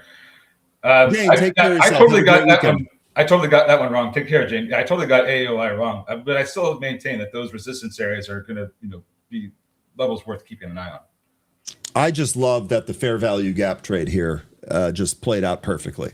This is great. This is absolutely great. Yeah, so absolutely great. Now, I do recall Netflix saying that they are going to throw something like $20 billion at making new movies, but they're going to have to hope that their IP sticks. Think about the different Netflix movies that they 100% made in-house. How many of them have sequels? I can only think of one. Now, they do really well on their TV series. I get that. Yeah, they do. But their movies have not been great. The only one I can think of that they got a sequel, and I don't even think I saw it, was Extraction. I didn't see that either. You saw Extraction, the Chris Hemsworth movie? No, I never saw it. You never saw that? I think you told me about it. Maybe I should. I thought you said you were going to watch that. Anyway, how can you come with resistance area when a stock is hitting all-time highs? Because it's not going to hit all-time highs forever, and we're coming up to previous areas of resistance where sellers were apparent. So I'm just using the history of the chart. And it's extended too. X-ray 1421. That's doing a really good job holding the 14 handle. I like it. I like it. So yeah, I mean, I thought that Netflix would be over 100 today on that deal, but you're not alone. There were others out there that thought the same thing. But I still think that there's going to be some headwinds for Netflix because they seriously lack IP. They're going to have to license or buy from everybody. Kevin here said, Witcher, you really needed to be a fan of the books. And I said there in the chat, I actually never read the books. I just played the Witcher video game on computer, and that was it for me. I was hooked. That game is awesome. So the thing when it comes to, I don't even think you need to read the books to know that as the season's gone on, it became a lot less about Geralt and became more about Yennefer and the whole woke aspect of it. That's kind of what ended up killing it. And Netflix the writers just didn't respect the source material at all. I mean, there was there was massive fallout over that. So I don't even think you need to read the books. It was pretty apparent what the writers of the show were doing. I like Kevin's comment here. Netflix needs to stop considering 8 episodes a season. 20 episodes is a season. 8 episodes is an exercise in frustration. It's true though. When you find something that you really like and it's like only 8 episodes and you're like, oh damn, you like wish that was longer. I'm with you on that one, Kev. We're asking too much of these actors. They got a tough life. I'm not trying to short AOI, Jay. I just don't want to buy it up here. You don't want to buy it at all-time highs, huh? Yeah, I don't want to buy it all-time highs.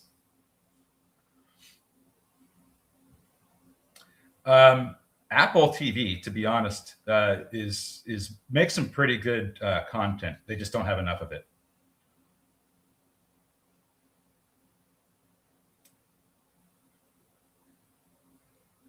Netflix. I do agree with Izzy's comment there about nobody getting rid of it. That part of it.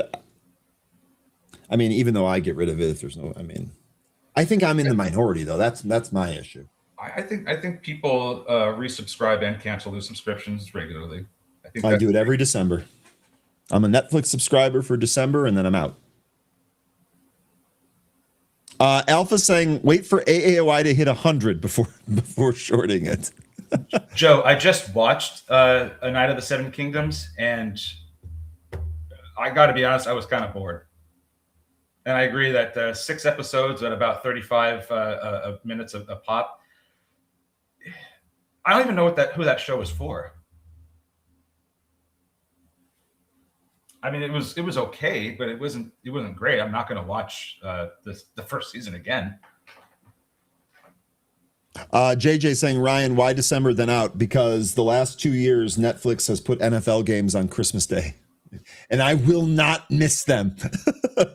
I will not have my Christmas Day football spoiled. So I subscribe for Netflix for that, and then I cancel it. And now in that month, I do try out some of the stuff that you folks talk about, though. Like, just like if there's like a series that's hot, like I'll take a look at it, or I'll browse around and see. I'll be honest, one of the things with Netflix is that you have this huge content library. Like as soon as you open the app, it tries to feed you things from the algorithm, but you have almost an unlimited selection of things. Anyway. Yeah, just passing through. I think Henry Cavill is going to be doing some. I'm hoping that Amazon will allow him to do some great things with the Warhammer series. Really looking forward to that. Hippo, thank you for giving me this information here. Extraction. Yeah, I already said they had a sequel.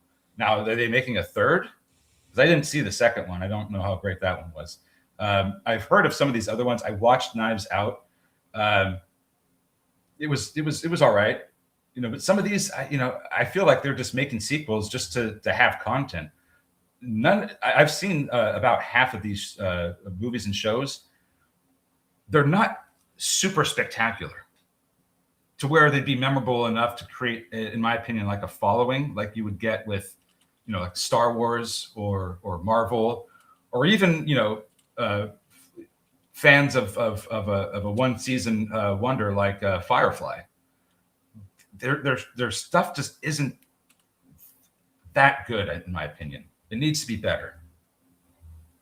But thank you for that information. That they didn't know that they had 7 more sequels coming for each one of these shows. But to my point, they're not blockbuster shows and movies, in my opinion. Jay, I love the B. Riley comments. Remember when we were trading B. Riley stock on AAOI? They upgraded to neutral from sell, and they raised their price target from 15 to 54. Yeah, Hippo, I 100% agree. Their shows are great. Their movies, not so much. And I think that we are seeing a lot of movement away from movies too, because there have been so many adaptations that are such lore and content rich that trying to cram all that into a movie makes it feel bloated and a lot to absorb in the time that it's out there. I think that spreading it out into a show makes a lot more sense for some of these things. Yes. Oh God, I'm loving that you guys are bringing up all the Firefly quotes. It was such a tragedy that only got 1 season and 1 movie, but it is such a great show. Okay, that's interesting. I was told to watch that years and years ago by someone whose opinion I don't really trust, so I never ended up doing it. But now that I've got your blessing, I might have to give that a shot. It's very interesting show, and it kind of it's like a possible future, but very interesting show.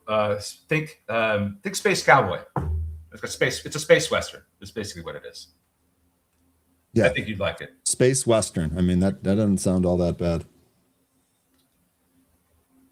Doesn't sound all that bad. Okay, finalization of the plans here. So 13 and I, as if you guys didn't figure this out. We're going a little bit longer here today. We're going to roll the Friday a little bit longer, and then we're going to have Option Sandy coming up here. So don't worry, you will not be deprived of your trading options ability. Plus, we also had a number of you folks that were talking about option trades in here, which was pretty awesome. Hippo. Is Beyond Meat going to make us eat it? I'll pass. I'll just slide my plate away. It's ripping. This penny stock is ripping from 79 cents to 88 cents. So I guess the bulls are in control. Well, I'll tell you what. On the 5-minute chart, they are. So Hippo asks, what if Netflix decides to pick up Disney since Warner Brothers Discovery didn't play out? Well, I think, first of all, Disney has to be wanting to sell their company. I don't think they're necessarily wanting to do that. But it's an interesting question because let's see because I'm not sure that you're necessarily going to see Netflix be able to come up with that kind of money. I mean, Disney right now, they've got a market cap of 186, almost 187 billion. It would have to be, like a cash and stock deal, I would think. But I I just don't think that's necessarily happening. It's kind of sucks that Disney has such great IP because they are absolutely destroying it.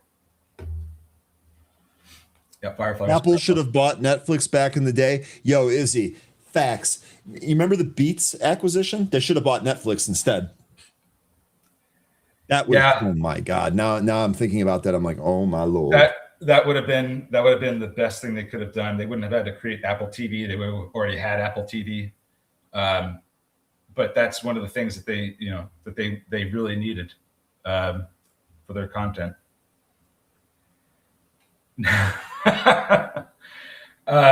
Izzy, so I actually know the gears that are turning in Izzy's head right now, because like as soon as I read that, I was like, yeah, you know what? That would have been something. That would have been something. Maybe Netflix goes after Roku. Actually, Jay, that is not totally out of the question. Because wouldn't they also then have the hardware from the Roku sticks and the Roku TVs? They'd basically absorb that. Now you'd have a Netflix TV. Yeah, but they already all these TVs already have Netflix integrated into their I guess that's software true. and the remotes. Like there's already a Netflix button on a lot of remotes. I think Netflix looks down at Roku and goes, "I don't want you." That's Probably my opinion, Hulu too. I'm see, the thing about Roku is that they're the ones that actually needed to get Netflix or Paramount, or I think at one point there was set up to potentially take over Viacom.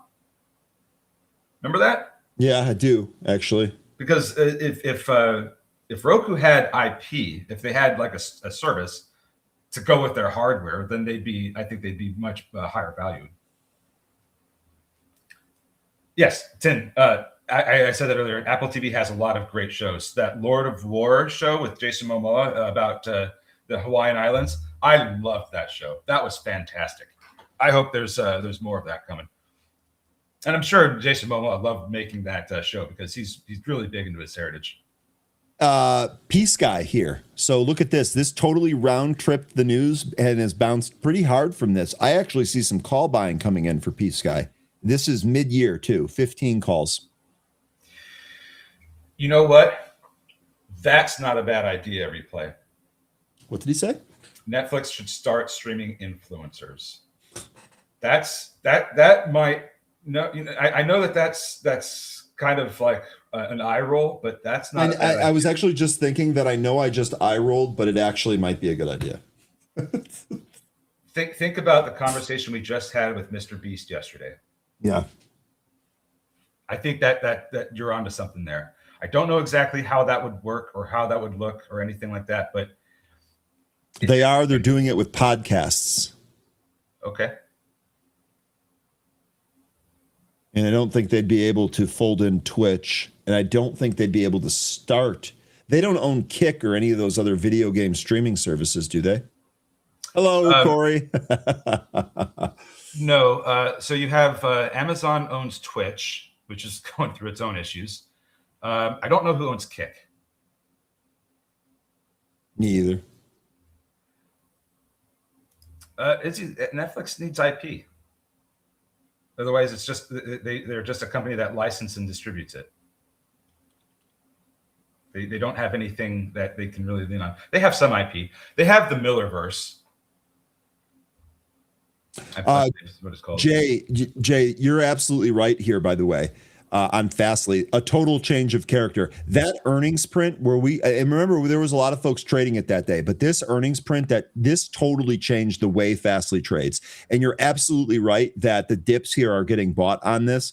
I actually wonder if we took a look at what one of these other levels was going to be, didn't we? Yeah, it was 25. That was it. And this actually, 20 to 25 was the consolidation area from the past, and 25, the top end of that resistance. Jay, it'll be interesting to see if we actually end up testing that. I completely agree, though. This stock is trading different from that last earnings report. Totally agree with you.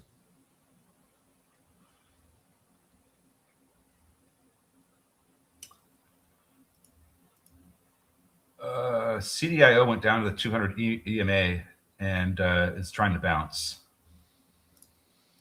Lots of volume really has just kind of left the market. Things that look like they're trying to go higher just might not be able to do it.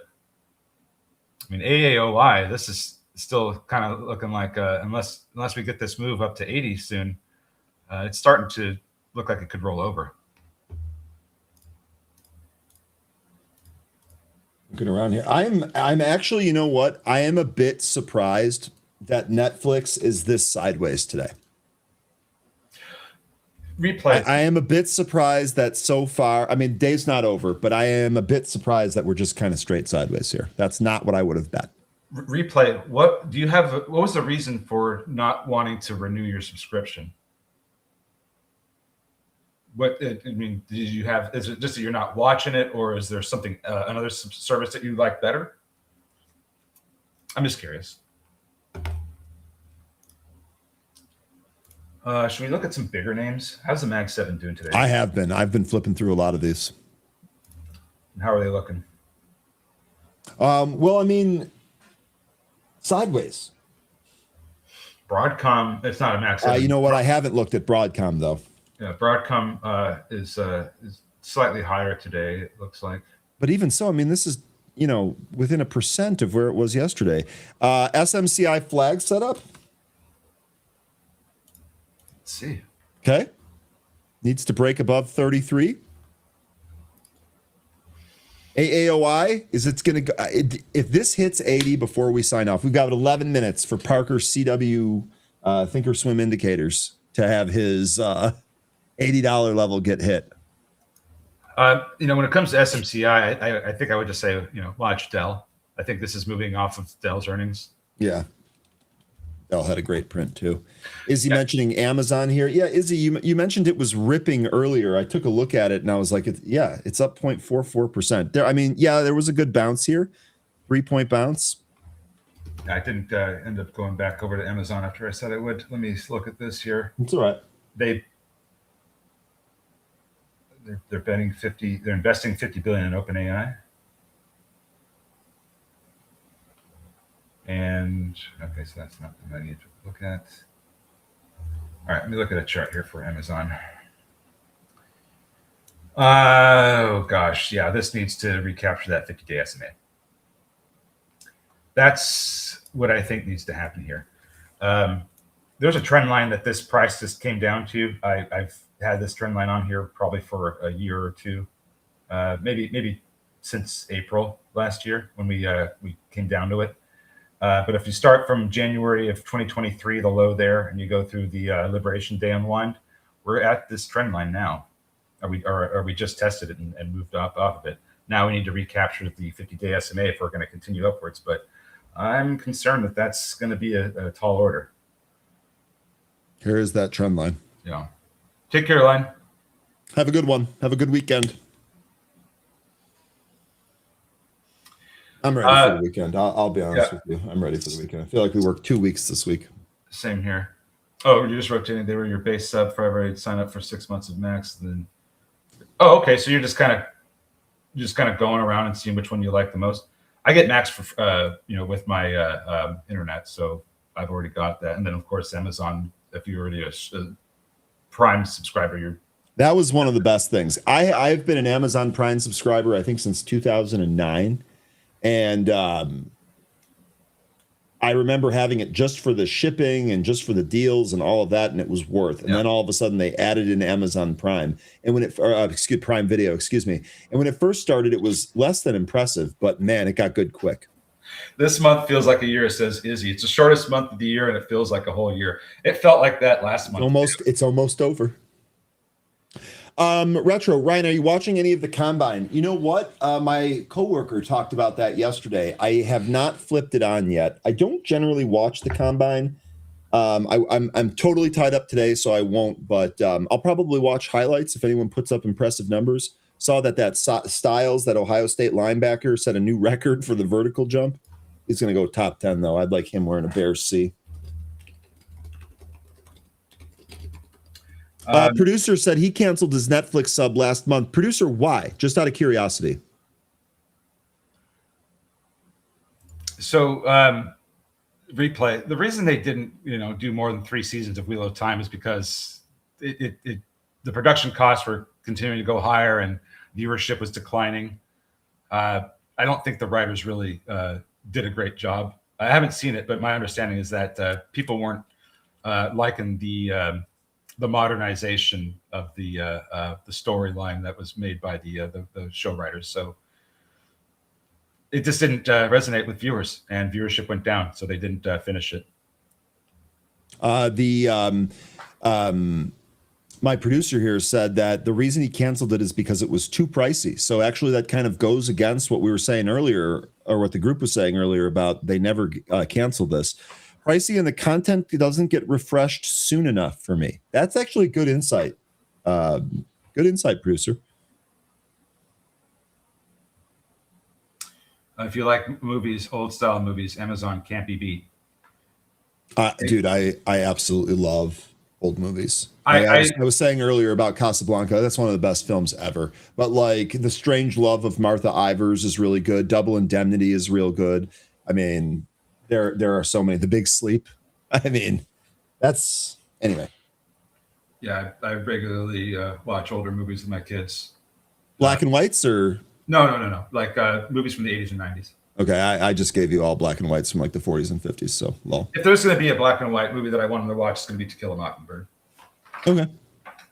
It's I don't read books, but that one I read a long time ago in high school, and I've always loved it.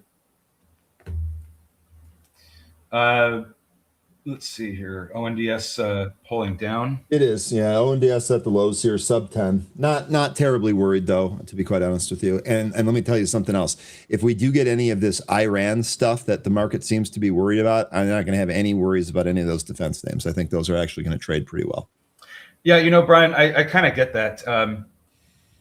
I think that on a day like this, if it's looking like things could go higher, but the volume isn't there, or we're just not sure, this is another good day just to maybe sit on your hands and let your long-term positions do long-term things. In the short term, the volatility might not provide the trades. You might not have the volume for to get the price targets you're looking for, or the follow through that we're looking for to go through these levels. I think we just need to exercise our discipline. If nothing's setting up, maybe we'll get a better week next week, because next week on Monday we have monthly inflows, so we could see some pretty good movement. Yep. Monday's the second day of the month, first trading day of the month. My wife's favorite black and white movie is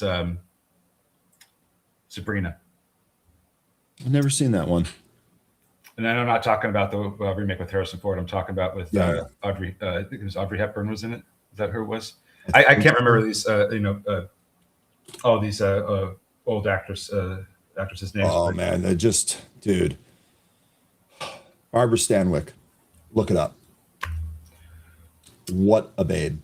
I mean, I used to watch the Dick Van Dyke Show when I was a kid, because that was on. The original Sabrina from '54 was Humphrey Bogart, Audrey Hepburn, and William Holden, who is excellent. Yeah, excellent. She absolutely loves that movie. It's her feel-good movie. All right. Yes. As far as those old actresses, man, Greta Garbo, Barbara Stanwyck. Wow. Seen a lot of downside in the market across the movers we were looking at this morning. SMCI kind of coming in a little bit here. TMDE ran up to VWAP again, still not able to get through it. TMDE. Yeah. AAOI, we have not seen 80 yet. We're going sideways. No, and I'll tell you what, that actually, our high was 79.50. So Parker, you're $80. I mean, I'm not even going to rule that out yet, but pretty dialed in for that to very clearly be the next resistance level. Take care of yourself, Corey. Thanks for all your support. And have a good weekend, of course. Lots of stuff. ONMD really coming in now. It's down at VWAP. We have a MACD crossing. We could see some further downside here. I think maybe we come down into 110 if we lose VWAP.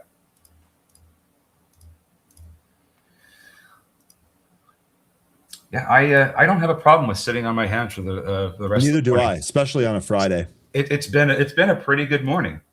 I had a couple of good trades here. Didn't catch AAOI because I wasn't sure about that, and I was totally wrong. But that was it. That was the only day trade I made here today. 1-for-1 AAOI. Yeah, I got a fair value gap set up. I had a couple this morning. I did. Xwell, you started with Xwell, didn't you? How did that end up doing, by the way? Well, we didn't go beyond the 220. That lost that trend line that we drew, and that was it. So we're still above the 65 EMA. I don't know what we're going to get the rest of the day, but seeing as how we're holding above 165, we might be able to turn around here and come back up. But that could be later on in the day after volume returns. And I'm not going to even say that that's something that could totally happen.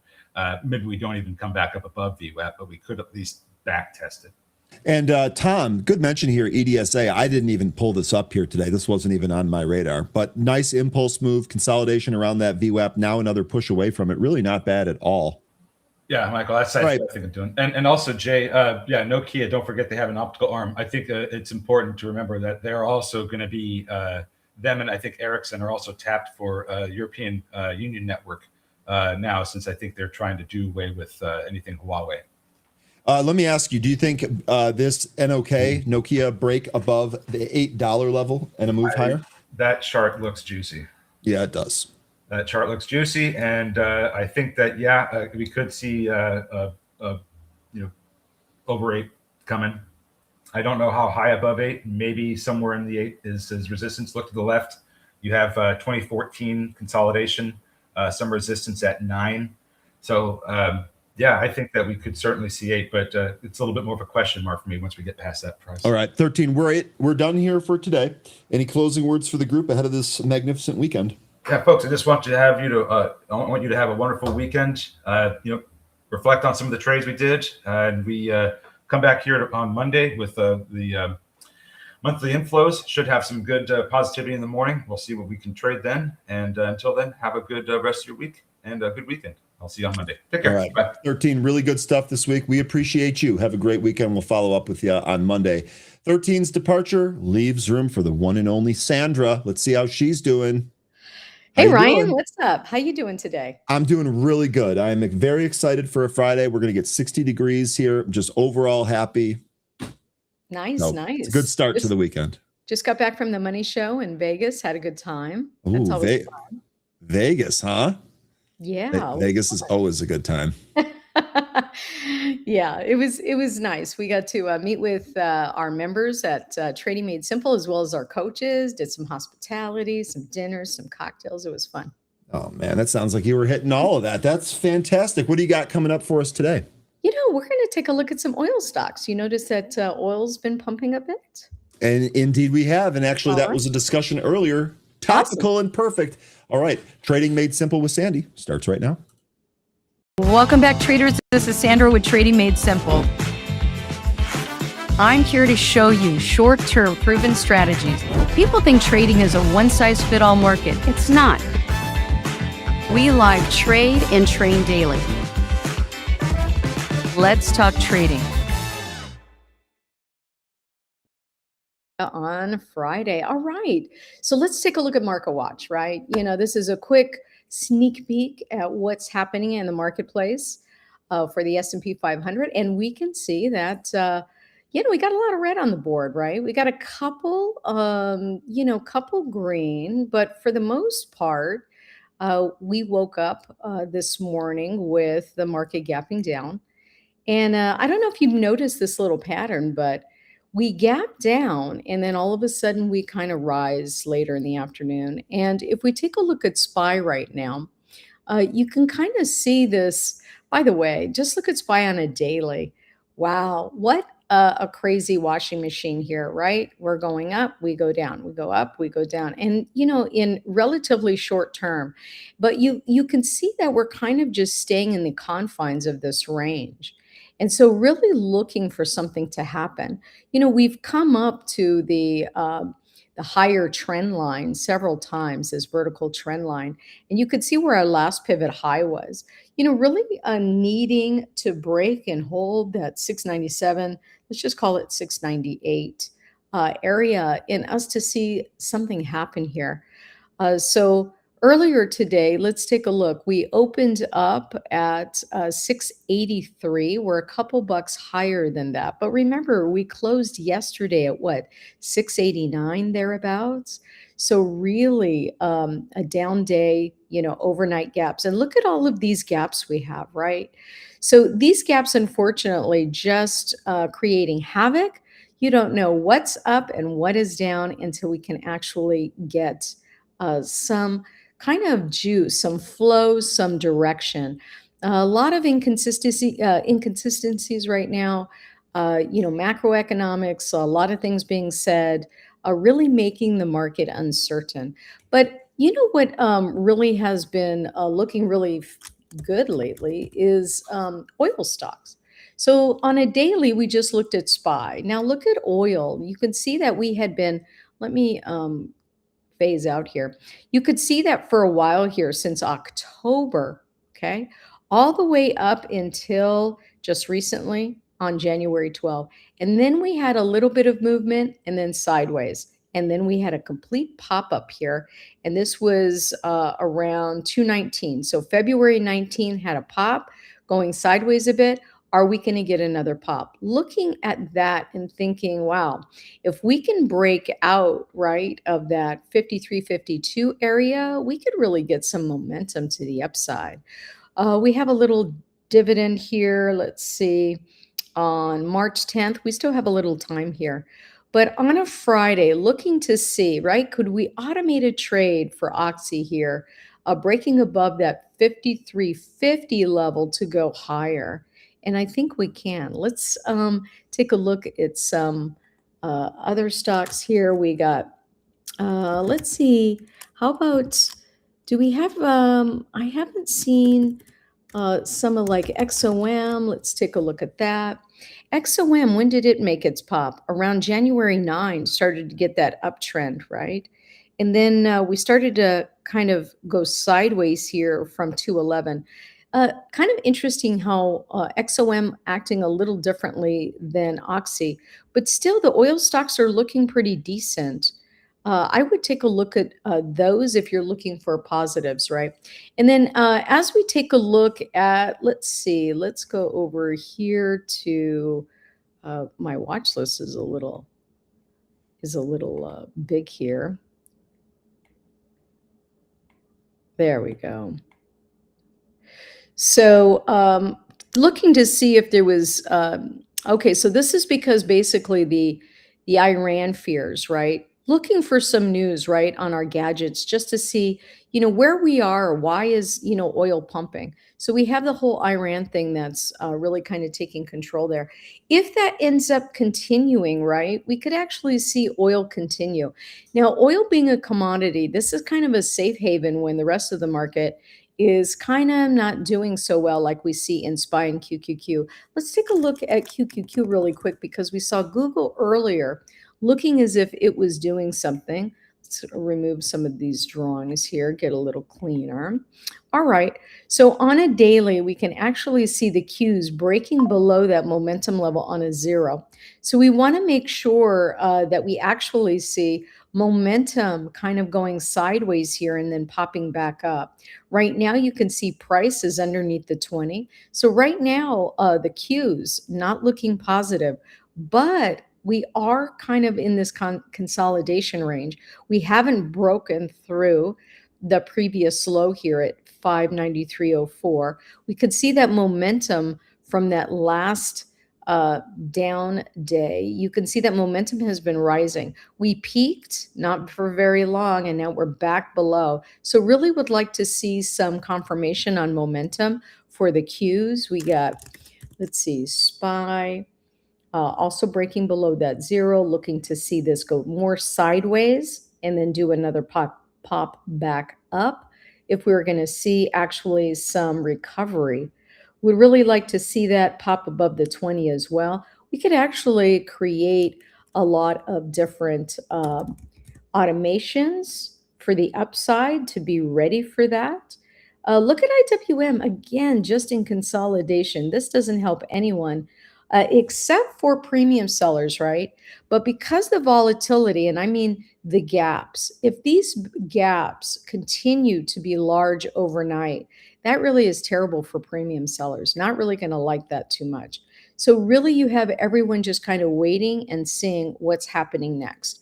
Consolidation on IWM, looking to see if we can either break down right below this level right here, 257.99, or break above probably this level right here, 269.17 to get to 271. And then we have some area of nice movement. But as of right now, momentum is down. This doesn't look good. And then how about DIA? Okay, so the Dow actually huge gap this morning. We have actually the momentum breaking below that negative 100, really showing some force to the downside for DIA. When you can see force to the downside on any ETF, you can then look at that basket of stocks, and then maybe you have a watch list for each one of these that contain maybe 5 to 7 stocks, and then you can identify, hey, which ones you'd like to get into for a possible play. This definitely, if I was to take a look at DIA, I'd want to take a look at some of the top maybe 5 stocks in that basket and see what I could go for additional puts. Now, right here, we're right at support. You can see where previous support was prior this week. We're right there. We touched it and we bounced, right? That's what that wick means. We touched it and bounced up. This is where the major audience is where the thick area of the candlestick is. And you can see that we haven't broken through, but momentum looks terrible. Momentum looks like it wants to continue to the downside. We also have a Carter squeeze in effect here. So could see some more downside if we can break once again, kind of plotting our analysis and then looking to see, hey, well, what can we do here? If it breaks below that let's call it 486.50 level, I just patted it just a little bit, considering my line isn't exactly straight. And we want to make sure that it doesn't just touch that support line again and then bounce right back up again. So DIA not looking too great. So as we look at Market Watch, you can see that the tech information technology, look at Dell. That's interesting. So Dell Technologies, or maybe some news there. Not really doing anything over here as well. Communication services, let's take a look at Google really quick. What's going on with Google? All right. So Google, you could see how this is what I was trying to visualize when I was explaining to you how we want the momentum to look like if there may be a pop. And on a daily, you can see how we came up. I would have rather liked to see it pop through, but it didn't. But what it did is it consolidates right underneath that zero line. So we may be getting some interest here in Google. We just need to see confirmation of it. And what's confirmation? Google breaking through that zero line of momentum. Today we have a nice, day where we're not following through to the downside, but you can see Google not moving too much, only a buck ahead. Wow. So when we look at Market Watch and we see that Google is the only kind of greenish, by the way, the brighter the green, the stronger, right, it is in that direction. So here, as an example, we have Netflix. Let's take a look at Netflix. Oh, gosh. You could see that we had a nice gap up, huge gap last night on Netflix. And then it's a red candle because it popped up and opened high and then went lower from there. So this was actually much higher and then went lower. That's why we have a a red candle, even though we have a plus $8 on the screen, right? But this actually looks like a trend change. So that was a really fast and furious move. And so let's talk about what this looks like on the chart. You could see that we were on a downtrend. That 20 really kind of drawing out that line for you really nicely. Downtrend on Netflix, and then all of a sudden consolidated. We broke above that 20, right? And we always want one candle as confirmation away from the 20, not laying on it, not touching it. And you could see that yesterday was that confirming candle. Our TMS indicators identifying this is a long. And then boom, if you were to get into it yesterday, this would have been a nice opening up for that position. And then of course we're heading down there. However, we were down further and momentum and the audience kept it higher above. So, what would we be looking at for a continuation trade here? Well, we would take the high of this candle, which was at 94.44, and say, if we can break that 94.44, could we say 95? Absolutely, to give it a little bit more confirmation so we don't see the institutions just touching it and selling it, touching it and selling it, right? So we could say, hey, we want some confirmation. We could do our entry here at 95 instead of the 94.44 for a continuation of this long move. Could we come back though and retest? Absolutely, we could. But that gives you confirmation to go, if there's something under the scenes here or some news that I didn't know about, I certainly want to be prepared. In fact, let's just do that. Let's do some debit spreads because we don't know what's in store. And the reason I say that is because oftentimes when you get a huge gap up like this, number one, it's going to come down. Number two, you're going to get a lot of sideways action until the next confirmation move. And that could actually be to the downside to come retest that 82.04 level, right, guys? Because aren't we far away from that 20 on a daily? When we get too far away from that mean, and that's what we're using right now is that 20 EMA as a mean, then we're going to revert back to it just to confirm it. And if we do that, that's a long way down. So our next confirmation move for Netflix could be way down the road. Could you already have, though, your automation in just ready to rock and roll? Absolutely. That's what we're going to do right now. And I'd like to do debit spreads for the purpose of a debit spread is kind of an all-terrain vehicle. When things are moving sideways or down, a debit spread handles that movement way better than a straight call or a straight put, knowing that when we have a big move like we did today, we could get a lot of either down or sideways action. So because of that, I'm picking that trade vehicle, okay, a debit spread. So let's look on Netflix for a continuation move of this uptrend.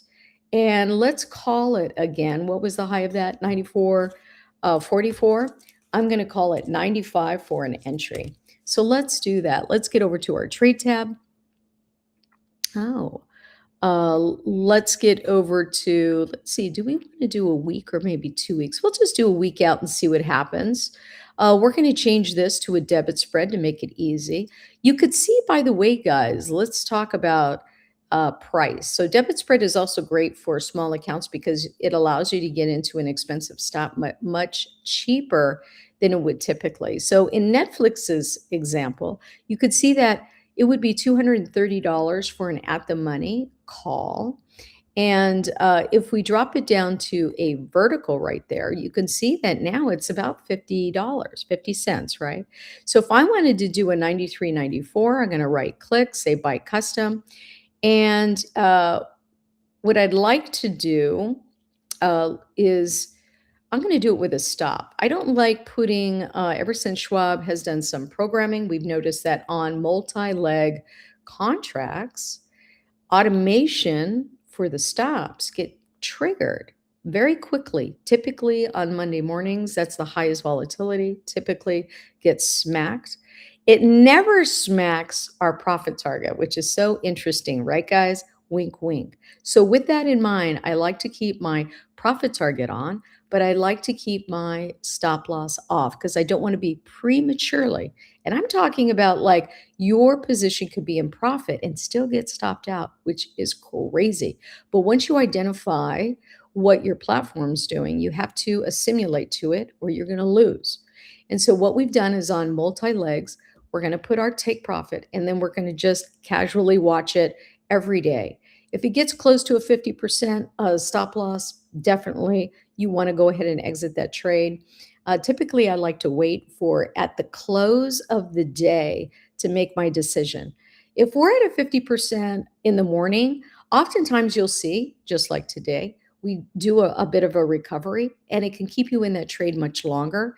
And so I like to always wait for the end of the day to see, okay, are we above that 50% stop loss? I'm going to go ahead and remove it. If not, then I'm going to just keep it on for the next day. And then have my programmed take profit already in there. So here we go. Here we are, guys. We said 95. So we're going to go over to our gear icon, and you're going to see now our order form, and we're just going to start clicking right underneath this symbol box. And this is going to be mark. Trigger is going to be above, right?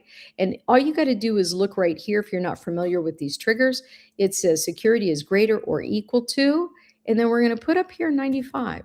And that is really how easy that is. And is it the option price? No, it's the stock price. We're getting triggered in on the stock price. That's why we open the order form, right? The whole purpose of opening the order form is so that you can enter your conditions. So here we have, if we break above 95, I want to go for a long call. Now you'll notice that we have an option pricing here. This option pricing here is exactly what's going on here on the face of our platform. But because of that, we don't want to create an error for our programming. So this actually needs not to have an option price. If you're going to use a stock price, you can't do both. So that's why we always say by the ask, and we want it to be 00 up here. And then here is going to be good till cancel because we really don't know when this is going to trigger. And so I don't want this. If you want this to just disappear at the end of the day, then you can just put day. If you want this to continue for Monday, as an example, then you're going to want to leave this on. And we're going to keep this alive for a week. So we're going to say, okay, that's it. This is saved. And once we save that, that's it. The order is in place. We don't have to do anything about it. And then what's going to be our trigger for our take profit? Well, what we're going to do here is, since this was originally on man, which means manual. And then what we're going to do is we're going to just click on it and hit trigger. And we're going to say, okay, now I get to identify what the trigger is going to be. Is it going to be a dollar amount, or is it going to be a percentage amount? I typically, for the simplicity of management, I usually use 50. Now, guys, on a debit spread, if you do some studying and get some education behind you, by the way, for your take profits, it always needs to be a plus. You see how it says a minus? We're going to change that to a plus. A minus means your stop loss. A plus means your take profit. All right. So now we have the plus 50%, and it's very easy for management. And look at how the platform itself is already telling us, hey, look, you have something wrong here. That's why the button isn't green. And so what it says is order triggered by good till cancel. Order must be good till cancel or plain market order. And what's it saying is we have a discrepancy. We have a good till cancel or we have a day. So we need to put good till cancel on here. And now you can see that the button is green. It's actually helping you to automate your trades, which is awesome, right? Especially when you're brand new. If you're brand new at automation, guys, all you need to do is do this on a simulated platform each and every week. Program about 5 to 10 trades in. I always like to do calls as well as puts so that I'm ready for any tweet that may come out and take advantage of that opposite, opposite view of that contract. I try not to have a bias in this marketplace because it's been so volatile. One day we're up, one day we're down. So if I'm in a position and I'm actually making money and then the next day I'm losing money, I'd rather than go ahead and close out that position, already have a put position is in as an example so that I can go ahead and profit from the downway action so that I can either break even on that one trade or even maybe possibly make additional funds from that opposite movement. So that's the way that I like to teach. What we do at Trading Made Simple is all about automation and as well as trader services. So check it out, tradingmadesimple.org. All right. So with that in mind, we're going to keep that 50% and we're going to confirm it and now read the order. A lot of times when you're brand new, you don't read the order and that's bad. You really want to make sure that your order is right. Because once you do and you become proficient, all you got to do is do this on a simulated platform to become proficient. And then boom, it'll be a much easier for you. But what we have here is one Netflix, right? We're buying a call when it gets above that 95, and then we're selling it when it gets to a 50%. And then each and every day, you can look on your mobile phone on a debit spread only. You could look on your mobile or your platform and say, okay, where are we at? 50% is my management rules. And so then we hit send, and that's it. It's in and waiting for this to hit 95 for continuation of whatever's happening in Netflix, because clearly Netflix has relative strength comparably to the whole market. You see that? And of course, Dell. And then that's how you can actually just look and see if you're looking for a couple trades. How you can identify what's moving in the market is just looking at this market watch tab, which is really nice. If you've never been to it, it's Market Watch, and then you're going to click Visualize. And that's why I like it. I'm more of a visual person. I want to see what's in action. And look at the puts, by the way, guys, looking for some put trades, the banks just tanking right here. Looking at the banks here. So something else to take into consideration, right? The market has been very volatile, and you want to be able to make sure that you have positioning for both calls and puts, so that just in case you lose on one, you can make up the difference on the other side of the trade. But do it with some analysis, just like we did today.